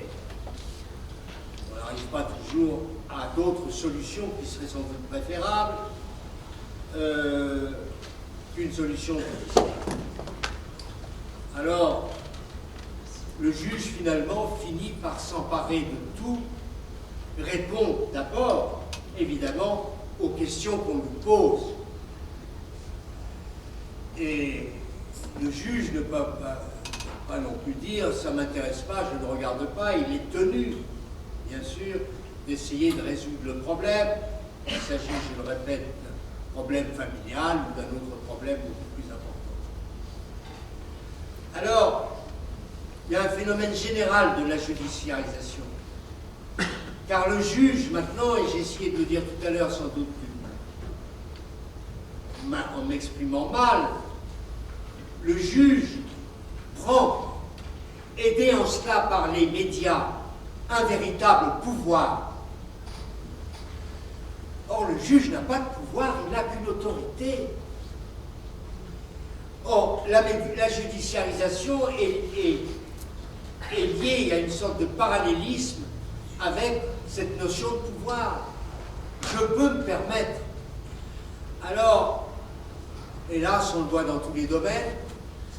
Il ne m'appartient pas à moi de combattre le juge, mais ce que je souhaite pour ce qui est de la question soulevée ce soir, c'est-à-dire la responsabilité du guide face au juge, eh bien, je souhaite qu'il n'y ait pas une judiciarisation renforcée qui amène la jurisprudence à peut-être se substituer dans une certaine mesure au seul législateur, quand la jurisprudence nous dit le juge doit avoir être responsable, une responsabilité renforcée, aggravée, plus grave que le droit commun, que les responsabilités pour les uns et les autres, alors là je dis non. Et c'est en ça que la judiciarisation est grave. Mais c'est un phénomène auquel vous-même, monsieur, cher ami, ni moi pouvons évidemment l'éviter, ni Jean-Louis, mais essayons de faire comprendre et prenons conscience de ce problème, qui est effectivement, qui m'apparaît particulièrement important, et dans tous les domaines, bien au-delà de tout. Et ce qui m'intéresse, c'est pour ça que je parlais de la décision de la Cour de cassation qui a été relevée par Jean-Louis, de vouloir renforcer alors le guide, ça sera un métier qui aurait une responsabilité plus forte que d'autres. Pourquoi? Alors que justement, on est dans le domaine de la liberté. Il faudrait même, à mon avis, mais ça je le nomme en guillemets, que ça ne se cherche pas, qu'il y ait moins de responsabilité que d'autres.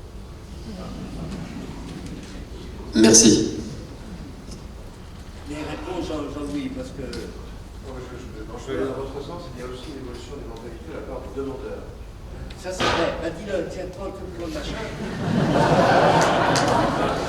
C'est vrai, c'est vrai. Non, je crois qu'il y a effectivement une évolution des demandes. Je cite un exemple personnel. Je me suis je me suis cassé le poignet dans une installation sportive du lycée. La première chose que mes parents ont fait, c'est de me tancer en disant on va avoir des ennuis avec le lycée. Aujourd'hui, les parents attaquent le lycée. Parce qu'il y a moins de respect, il y a plus de démocratie peut-être, moins de respect pour les autorités. Attaquer un guide, je ne pense pas que le drame du Cervin, je suis de près, ait donné lieu à un procès. Il y a eu une polémique, mais il n'y a pas eu de véritable procès des héritiers, etc. Donc il y a une demande qui se fait. Alors fort heureusement, la judiciarisation risque de trouver une limite dans le fait que les magistrats ne peuvent plus faire face à cette inflation du contentieux. Par exemple, de plus en plus, il y a des magistrats temporaires qui prennent la place, il n'y a plus. Et finalement, la justice est victime un peu de son propre succès. Et je crois, effectivement, il y a une tendance du juge, une fois qu'il a un dossier, il s'en saisit. Il a une compétence, comme on dit, de plein contentieux. Il est obligé d'épuiser le contentieux, mais on s'aperçoit qu'il y a des demandes importantes. Et comme disait le doyen Carbonnier, bon, la disparition d'un proche, c'est le moyen de battre monnaie avec ses larmes. On le voit dans le contentieux routier. Dans le contentieux routier, avec une loi particulière qui est, mais vous avez tout à fait raison, il y a une tendance du juge à aller au-delà, mais parce qu'il y a ce vieux principe qui dit que tout dommage doit être réparé. Et est-ce qu'on doit remettre en cause ce principe? Et quel dommage? Et est-ce qu'il ne faut pas le plafonner? Par exemple, pour les indemnités de licenciement, on en a parlé tout à l'heure, les indemnités de licenciement maintenant sont plafonnées. Le juge n'a plus cette liberté d'appréciation. Donc c'est une affaire très... Pardon. Je retire.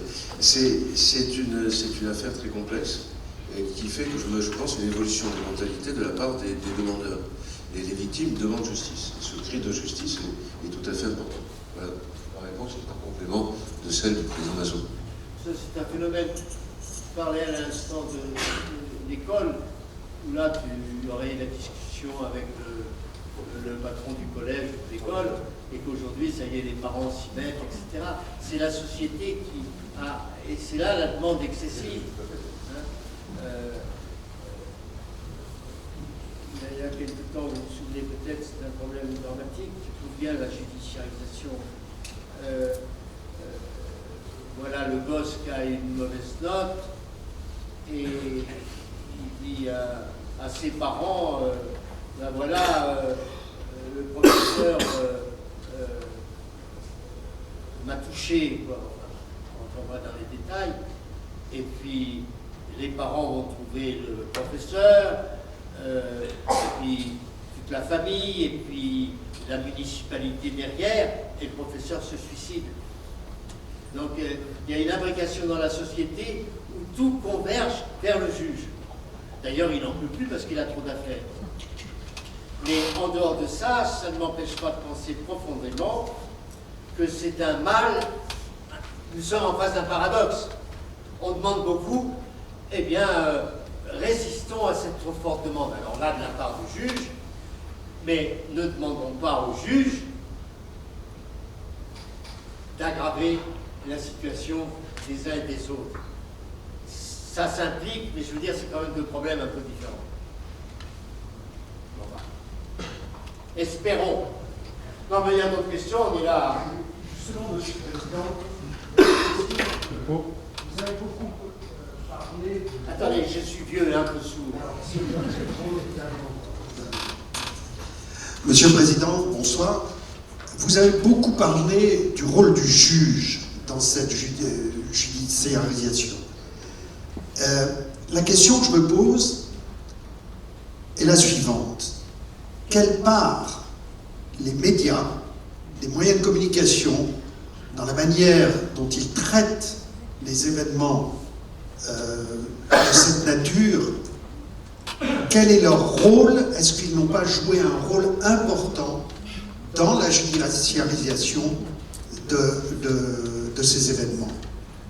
Parce que l'opinion publique, lorsqu'elle est matraquée à longueur de journée, souvent inutilement, par des bulletins d'information sur des chaînes de radio et de télévision en continu, qui eux-mêmes utilisent ces nouvelles, ces informations pour faire de l'argent, pour augmenter leur audience, et en quelque sorte, c'est la dramatisation de l'événement qui fait augmenter l'audience, et bien entendu, à partir de ce moment-là, l'audience étant plus importante, les messages de publicité augmentent eux aussi. C'est une évolution qui nous vient des États-Unis et qui, à mon sens, conditionne l'opinion publique et oblige ensuite le législateur à répondre à cette angoisse qui est provoquée dans l'opinion publique. Qu'en pensez-vous, Monsieur le Président? Écoutez, je vais répondre et puis Jean-Louis ajoutera sûrement l'éclairage personnel. Je partage le sentiment en ce qui concerne la médiatisation des médias. Joue un rôle considérable auprès de l'opinion publique, n'acceptant d'ailleurs aucune réserve déontologique, quelle qu'elle soit. Ils font même, alors que, parlons des décisions judiciaires, alors qu'on sait que le juge a fait son métier, les médias considéreront que le secret de l'instruction n'existe plus, etc. Les grands quotidiens comme Le Monde nous disent en fonction des rapports dont nous avons pu avoir, etc. Donc les médias jouent un rôle énorme, mais pas simplement dans le domaine dont nous parlons, hein, dans l'ensemble.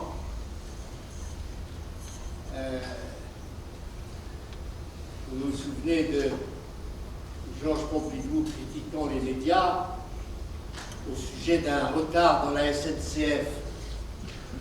Un train avait eu, c'est beaucoup plus aujourd'hui, mais il avait eu, mettons, un quart d'heure de retard. La presse en avait fait un monde, et Pompidou avait ajouté, sur un train qui arrive en retard, il y en a 500 qui arrivent à l'heure, on ne parle pas des 500 qui arrivent à l'heure. La presse est là pour tout aggraver.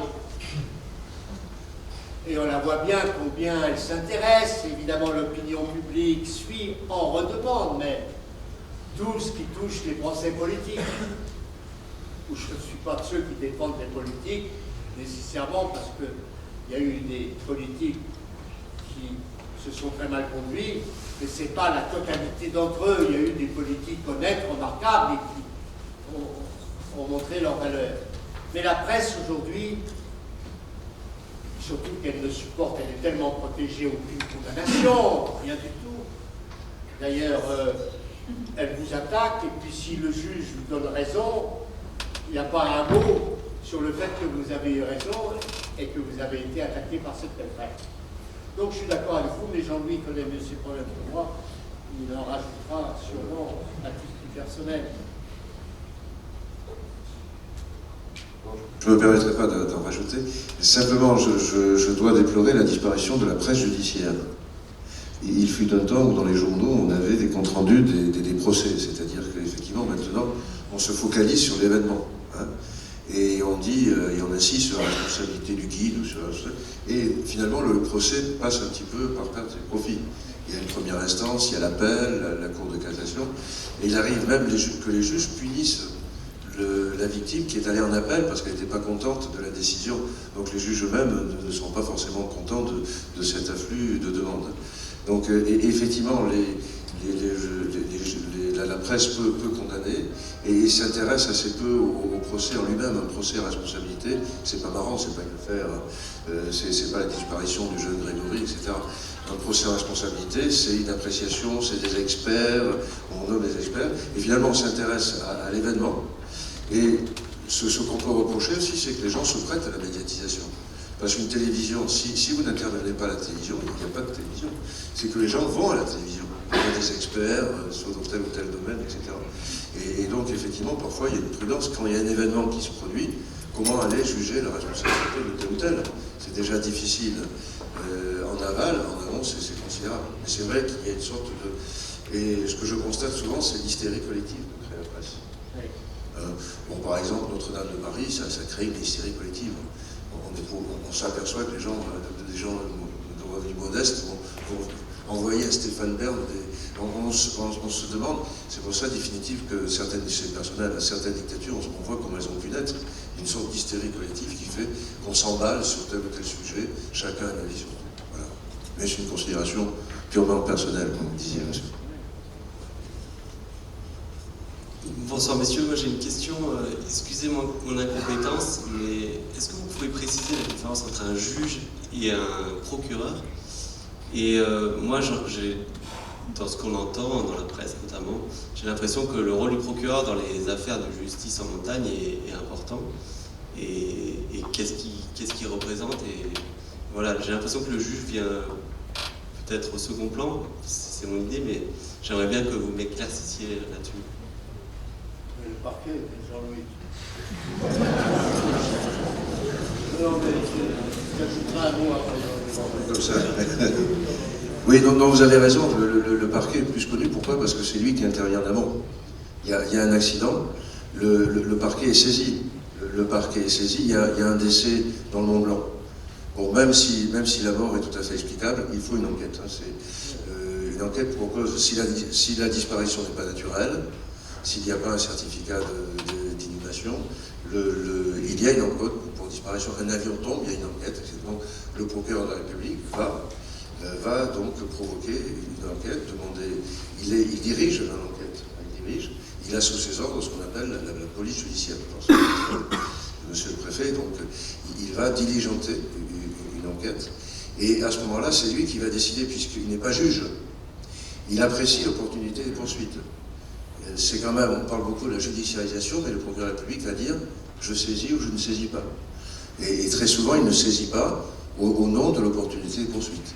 C'est l'inverse de la légalité des poursuites. Dans certains pays, il y a une accusation, il faut aller jusqu'au bout. Là, le procureur de la République peut dire je poursuis, je ne poursuis pas. Et le pire, c'est lorsqu'il décide de ne pas poursuivre, parce qu'il apparaît clairement qu'il n'y a pas de responsabilité pénale, la victime, les pièces rapportées, comme on dit, la compagne, les enfants, etc., non, pas du tout, pas du tout. Moi, je vais mettre en mouvement l'action publique, et là, le procureur de la République est obligé de saisir. Mais derrière, il y a le juge d'instruction, parce que le procureur est debout, c'est un magistrat debout. Et il va saisir le juge d'instruction, qui est un juge assis, qui est indépendant, tandis que le procureur, lui, est soumis à une hiérarchie.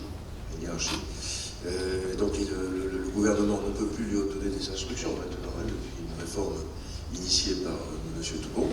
Et donc il ne peut pas donner d'instructions, mais le gouvernement peut dire au procureur de la République, poursuivez plus efficacement les guides, poursuivez plus efficacement tel ou tel comportement, etc. Mais il apprécie l'opportunité de poursuite, donc il n'est pas magistrat. En revanche, le juge d'instruction, puis le juge du siège, le tribunal, la cour d'assises, est un juge indépendant qui va apprécier la faute et qui va condamner ou innocenter ou relaxer. Donc vous voyez, le procureur, c'est l'initiateur. C'est pour ça, c'est celui qu'on voit en premier. Et comme je le disais, au fur et à mesure, la presse se désintéresse. Parce que plus le procédure, et effectivement c'est le cas de la procédure, plus le procédure, moins la presse s'intéresse parce que ça devient de plus en plus complexe. C'est une affaire d'experts.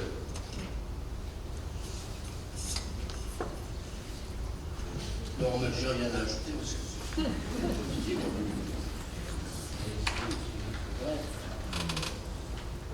Ça, c'est des règles de procédure. Et tu l'as dit une chose qui est très importante, c'est que même si le parquet veut arrêter, les parties civiles peuvent repartir et relancer l'affaire. Mais bon.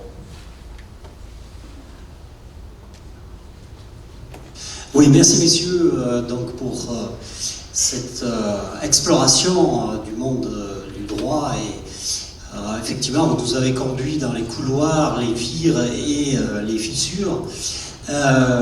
Donc je voulais simplement revenir sur cette notion de nécessité de l'indemnisation des victimes qui a rattrapé un peu notre société. Merci Monsieur Mazot d'avoir effectivement d'être revenu sur 1382. Est-ce que je peux me permettre de revenir sur 1384 voilà, qui justement Qui a également changé. Qui a également changé, voilà, et qui pose un sérieux problème pour les professionnels, dans la mesure où il s'agit carrément d'une responsabilité sans faute, et où on peut être confronté à des notions comme la résistance d'un béquet rocheux puisque ça a été jugé, Becquet Rocheux, donc, qui vient à céder sur le poids de la personne qui dévisse dessus, et sur lequel on va revenir sur une responsabilité sans faute. En fait, justement, notre société aime, et c'est peut-être bien, mais l'enfer est pavé de bonnes intentions. Ça a démarré avec les accidents automobiles, vous en parliez. Donc la responsabilité sans faute, effectivement, c'est en général le véhicule qui est responsable du dommage qui est occasionné. Mais à partir du moment où on vient sur ce domaine-là dans la montagne, on peut dire que la société civile probablement va trop loin, ou je ne sais pas comment on pourrait encadrer ce dispositif. Certes, vous avez parlé de la responsabilité, de l'obligation de moyens renforcée.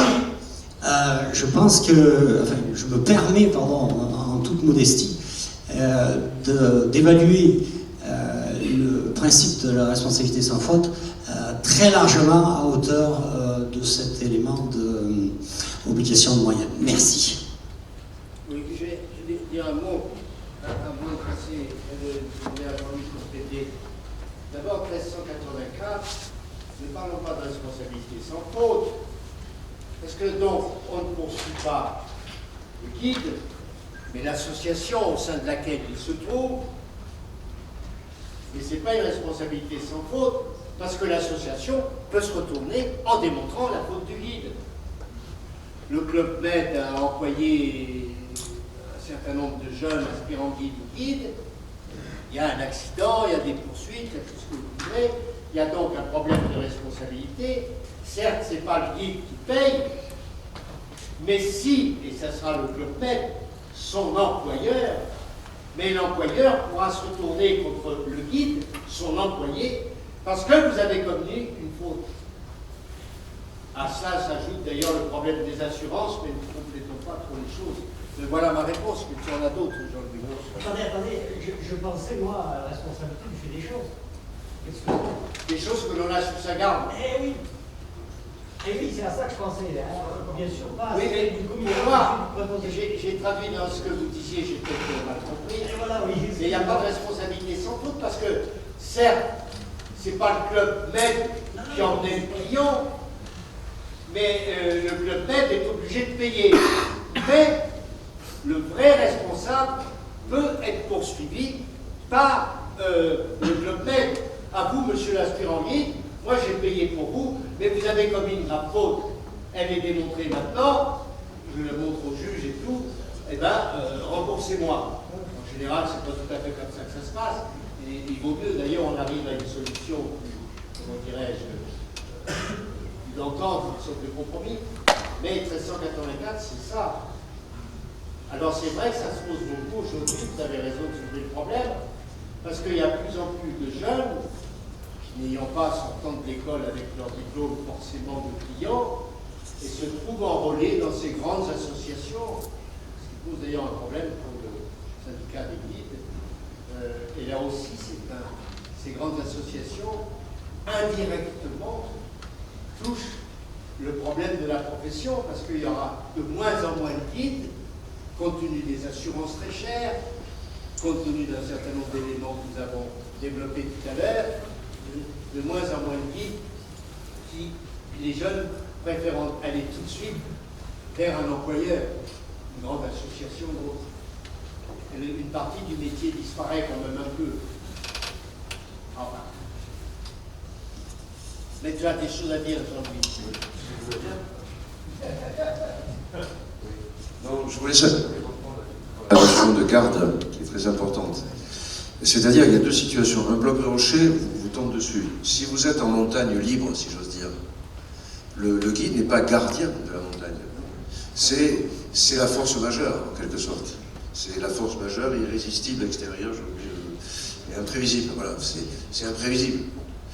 Ça, c'est le guide à l'ancienne, si vous voulez, c'est le guide traditionnel.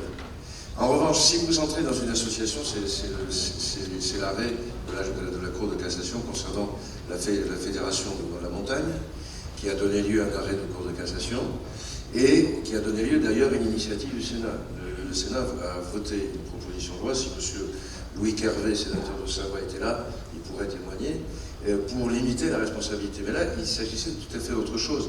Il s'agissait d'une organisation, je ne connais pas l'affaire dans le détail, mais qui avait organisé un site de découverte. Hein, c'est comme dans Jurassic Park. Il y a toute une structure, et dans ce cas-là, l'association a été considérée comme gardienne de l'ensemble, y compris des parents rocheuses. Je peux me tromper, hein, je parle sous votre contrôle. Et donc, dans ce cas-là, l'association avait pour obligation de garder la chose, c'est-à-dire d'éviter que le rocher ne tombe. Et c'est ça, effectivement, l'évolution de la profession. J'ai discuté avec ce guide qui a été condamné Val d'Audun. Il m'a dit, que veux-tu que je fasse? J'ai le Club Med qui m'amène 12 clients. À 9h du matin, je les prends et on descend. C'est pas la même chose que le colloque singulier que peut avoir un guide avec son client. Il va prendre un café, hein, c'est le ski bar. Hein. On va prendre le café, on essaie de jauger un peu son client. Quand vous avez ces associations, et d'ailleurs, dans cette affaire, je crois que c'est le guide qui a été victime, hein, je crois. C'est le guide. C'est le guide qui a reçu le rocher, et l'épouse a été... Et c'est l'association, c'était donc une action menée par le guide. Et il disait, c'est l'association qui était responsable du site. Mais en tout cas, le guide n'est pas gardien de la montagne. Elle se garde toute seule, parce que la montagne appartient à elle-même. En revanche, dès lors qu'une association, une commune, une structure commence à aménager un site qui est présenté comme un site un peu artificiel, en quelque sorte, elle est chargée de la structure de l'ensemble. Voilà. Je ne sais pas si j'ai bien la chose. Mais j'ajouterais une chose, Jean-Louis, parce que tu viens de l'évoquer, et là, j'en reviens un peu au droit commun, c'est la force majeure. Et ça, alors pour les guides, je l'ai dit souvent, je l'ai écrit dans des revues comme La Montagne il y a déjà longtemps, je trouve que le juge n'en tient pas suffisamment compte, où il finit par considérer que rien n'est irrésistible. Ah, l'avalanche, il fallait la prévoir. Ah, la chute de Sérac, il faut la prévoir. Il finit par considérer donc qu'il n'y a pas de force majeure, il n'y a pas d'élément externe à la volonté du guide qui fait sa course, les cailloux qui tombent, etc. La force majeure permettrait d'éviter la responsabilité du guide. C'est pas moi. On en a pris plein la gueule parce qu'il y a des chutes de bière. Bon, il y a un orage très vite qui est arrivé à la seconde près, encore qu'aujourd'hui on pourrait discuter parce qu'avec les smartphones, je ne sais pas quoi, on est au courant du climat. Mais la force majeure est un élément de droit commun qu'il faut que le juge maintienne. Il s'en sert pour exonérer la responsabilité du juge. C'est pas ma faute, j'ai bien mené ma course, mais à un moment, il y a un bloc qui est tombé, et ça m'est arrivé personnellement dans les Dolomites à Civetta, j'étais avec Sancato et Toussi, on a pris je ne sais pas combien de tonnes de cailloux qui ont éclaté de tous les côtés. C'est le cas de force majeure si on avait eu quelques problèmes.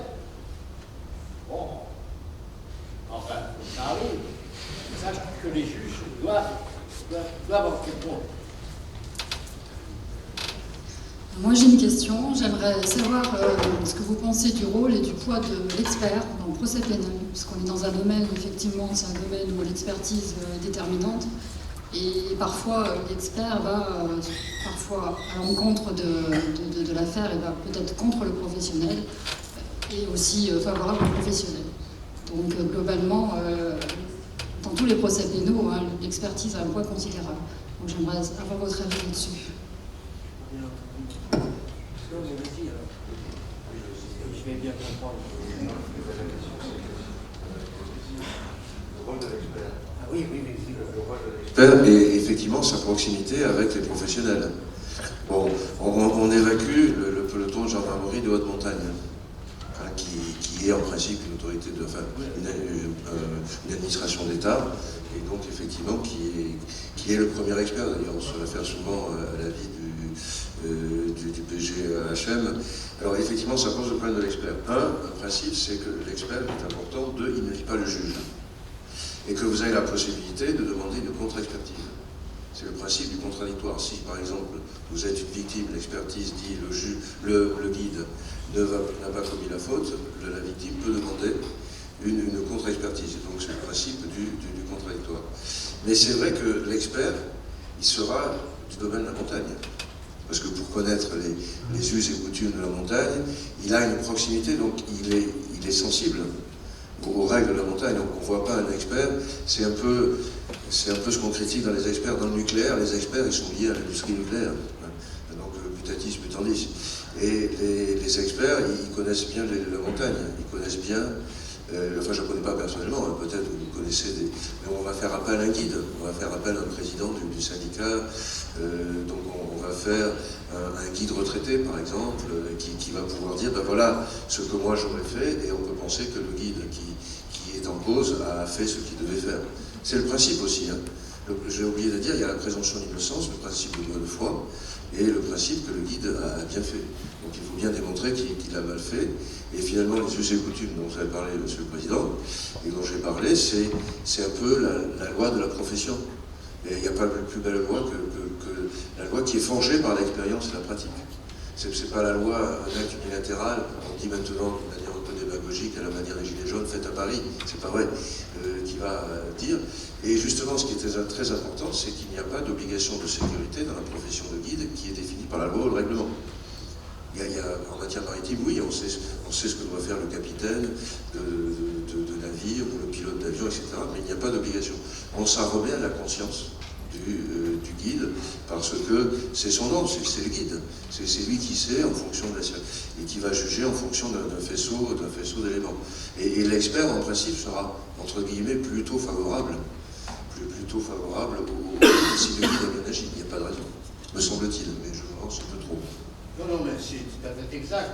Je dis un mot de la coutume. Dans la profession, il y a des usages.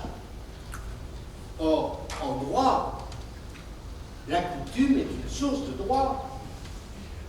À côté de la loi, bien sûr, de la jurisprudence, mais la coutume est une source de droit. Or, les guides, entre vous, dans votre profession, il y a des coutumes. Eh bien, c'est un peu ce qui doit guider l'expert et plus tard le juge, si le juge est saisi. Donc, ne dépassons pas ces coutumes, ces usages que vous avez entre vous, qui ont été définis d'ailleurs par le syndicat des guides, qui peut d'ailleurs évoluer sur cette coutume dans la mesure où il y a des éléments qui changent, mais n'aggravons pas en disant, mais surtout on veut une loi pour nous-mêmes. Restons à nos usages. Et puis l'expert, c'est sur vos usages qu'il rendra son expertise. Ça, on touche un métier exceptionnel, il faut qu'il le reste, par tous les moyens. Aussi bien en disant non à l'autorité publique, aussi bien en disant non au juge, mais avec les formes, en fonction de la jurisprudence. Mais je veux dire, il faut défendre notre profession. Je ne suis pas dit, si je l'étais, je battrais pour la défendre. Et dans la mesure où je ne le suis pas, j'essaye de me battre pour ceux qui le sont. Parce qu'ils ont un beau métier. Voilà. Non, mais il y a d'autres questions, hein. Voilà la fille d'un grand alpiniste. Mon chic, mon séquinelle. Bah, il y a Carpatati, elle a posé une question. Voilà. Est-ce que vous pouvez revenir sur l'idée de domaine de liberté et pourquoi il s'applique à la montagne et pourquoi pas à d'autres domaines? Comment le définir et qui le définit surtout? Est-ce que c'est pas une exception qui pourrait aussi s'appliquer à d'autres espaces, les airs, la mer? Est-ce qu'il a une valeur en droit? Et puis du coup, s'il n'en a pas, comment le défendre? Comment défendre cette idée devant le droit pour les guides? J'ai pas bien entendu, mais je vais vous dire là, si je dis que la montagne est un domaine de liberté et doit le rester, je ne dis pas par là même qu'il n'y en a pas d'autres qui ont aussi les mêmes problèmes. Peut-être que dans la mer et tout ça, il y en a d'autres qui ont ces problèmes. Mais dans la mesure où il s'agit de nos problèmes de montagne, conservons le plus possible le domaine de la liberté, qui est un des éléments fondamentaux et essentiels de l'alpinisme. On est libre. Alors sûrement, je n'ai pas très bien compris, mais sûrement que dans d'autres domaines, il faut aussi sauver ce domaine de liberté. D'ailleurs, il faudrait le sauver pratiquement dans tous les domaines, parce que la liberté est trop souvent attaquée.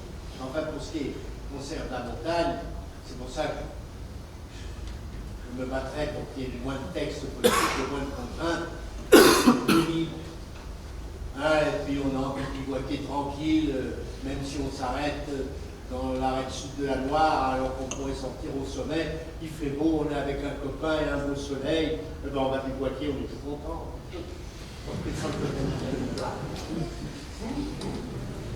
Non, mais comme j'ai pas bien entendu. Je crois que la différence, c'est ce que j'ai indiqué, c'est le véhicule. Excusez-moi d'être basique, c'est le véhicule. Le guide est à main nue. Il n'a pas un véhicule. Quand vous avez un avion, quand vous avez un véhicule sur l'autoroute, vous êtes un danger. Et par conséquent, il faut le réglementer. Moi, mon arrière-grand-père avait une voiture dans le Val d'Ost, il n'y avait pas de réglementation, il n'y a pas de limitation de vitesse. À partir du moment où vous avez 100 000 voitures, il y a un problème de réglementation. Ce n'est pas le cas du Mont Blanc. Hein. Le Mont Blanc, ça gêne personne que les gens dorment à la Belle Étoile, s'il y a la Belle Étoile. Mais ça m'est arrivé. Moi, une fois, ça m'est arrivé, c'est que le guide a oublié de réserver le refuge. Alors, je me suis retrouvé. Donc, ça peut arriver. Et donc, je crois que c'est la notion de véhicule. Le guide, lui, il a les mains nues. En revanche, si vous faites de la motoneige, alors là, attention, vous êtes un danger pour les autres. Si vous avez des skis, vous risquez d'être un danger. Mais un guide est un danger que si par hasard, il provoque une avalanche, une chute de pierre dans une... Et je crois que c'est la notion de véhicule qui a justifié cette réglementation, que ce soit l'aéronef, utiliser des termes juridiques, l'aéronef, ou le bateau, et dès lors que vous utilisez un véhicule, il faut un permis. Pourquoi? Parce que ce permis peut être un engin de mort, de blessure, etc. Tandis que le guide, lui, il est tout seul. Il a son sac à dos, oui. Voilà. Je suis tout à fait d'accord, bien sûr. Mais, puisque tu en as parlé donc, du véhicule, etc., à une époque, ici à Chamonix, après le drame de la Verte, nous bossons plusieurs de grands skieurs et plusieurs guides de Loisan et de Chamonix et de l'école. C'est un drame qui est arrivé à l'école nationale. Ils sont morts parce qu'ils sortaient de la grande voie Charlet à la mer. Et là, j'avais fait savoir, c'était une époque, voilà, ma directrice, où je présidais votre maison, enfin je présidais le conseil d'administration, pardon, de votre maison. On en avait beaucoup parlé, notamment avec Armand Charlet. C'est un nom qui reste fondamental. Et là, je dis ça parce que les gens, la presse, le Dauphiné libéré, qui m'avait mal compris sans doute, avait dit Massot veut rendre une assurance obligatoire, comme pour la voiture. Je ne demande pas à ce qu'il y ait une assurance obligatoire où on impose au guide de s'assurer, mais par contre, je l'incite à le faire. C'est ce que j'avais dit à l'époque, disant non, mais c'est pas un véhicule, il n'y a pas le danger. Mais, compte tenu de l'accident qui s'était passé dans la... Je veux dire ici, ça remonte à la prescription extinctive, un des guides qui était décédé dans l'accident de la Verte n'avait pas d'assurance. Et il était marié, il avait des enfants, etc. Alors j'incitais à s'assurer, et je continuerai à le faire, de dire, il assurez-vous. Mais elle n'est pas obligatoire. Enfin, alors là, ce serait une contrainte insupportable. Je n'ai plus qu'à rentrer dans le trou et puis ne plus parler.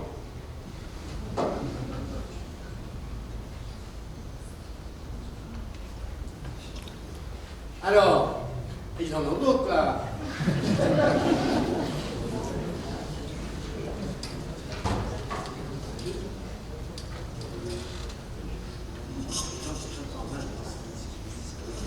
Oui, bonsoir. Donc on a parlé d'obligation de moyens renforcés. J'imagine que c'est une notion qui n'a pas été inventée pour les guides de haute montagne. Et je me demandais simplement à quelle autre activité ou profession cette notion pouvait s'appliquer. Voilà.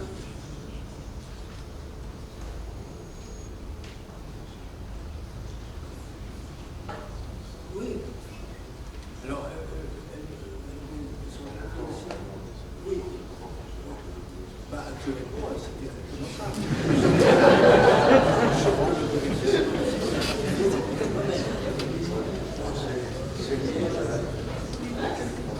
C'est lié à la qualification de professionnel. Le vide est ressenti comme un professionnel. Par exemple. Si vous faites appel à un garagiste, vous êtes un consommateur, c'est le professionnel qui est en position de force. C'est lui qui a les éléments de preuve, et on va lui dire, prouvez que vous avez bien réparé la voiture. Voilà. Et c'est un peu cette évolution générale où on charge un petit peu les professionnels, les entreprises. C'est ce qu'on dit aussi, maintenant on essaye un peu d'inverser. Juste en parenthèse, je suis étonné qu'on n'ait pas parlé de l'héliski. De l'héliski. C'est un exemple de réglementation. Sur l'obligation renforcée, juste un mot, en disant, d'abord, je veux bien prendre le Littré ou n'importe quel dictionnaire. Qu'est-ce que signifie dans le concret le renforcement? Alors, il y a le renversement de la charge de la preuve, mais il y a aussi, dans la responsabilité renforcée, vous avez une responsabilité qui risque plus que les autres responsabilités d'avoir une sanction. C'est pour ça que je suis tout à fait contre. Et alors, je viens de me le rappeler, les faits, pour l'instant, les faits juridiques directs, c'est le renversement de la charge de la preuve. On impose au juge de démontrer qu'il n'a pas commis de faute.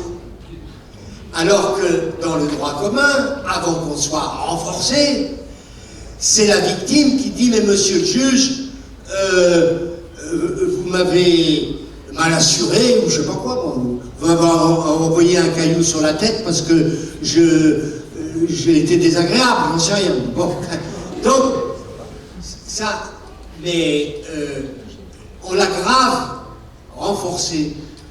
Alors moi, je dis non, et la charge de la preuve, il faut rester au droit commun. C'est à la victime, je suis victime d'un accident, à moi de démontrer la faute de l'auteur de l'accident, mais non pas imposer au juge, dans le renforcé, une obligation supplémentaire. À vous, monsieur le juge, avant qu'il y ait tout, montrez-nous la preuve que vous n'avez pas commis de faute, vous êtes bien conduit.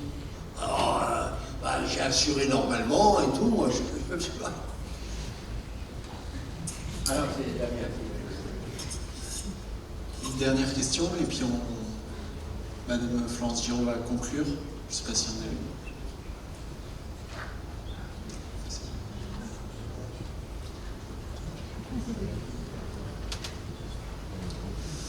Bien, il me reste donc à remercier chaleureusement Monsieur le Président Mazot, Monsieur Jean-Louis Hérin pour leur intervention. Ils nous auront éclairé pour tout ce qui concerne la montagne, la justice, la liberté, trois notions essentielles pour nous. Donc, je vous remercie chaleureusement d'avoir pris de votre temps pour nous avoir donné cette conférence de grand niveau. Merci à vous.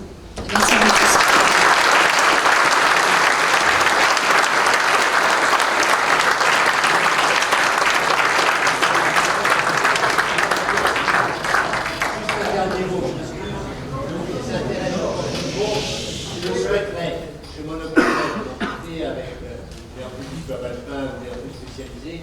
Mais que le texte, parce qu'il a mangé son texte, il a croyé, il a un texte tout à fait remarquable qui met la situation exacte telle qu'elle est, que vous puissiez la mettre dans vos vues, etc. Et je le couperai avec vous à la fin.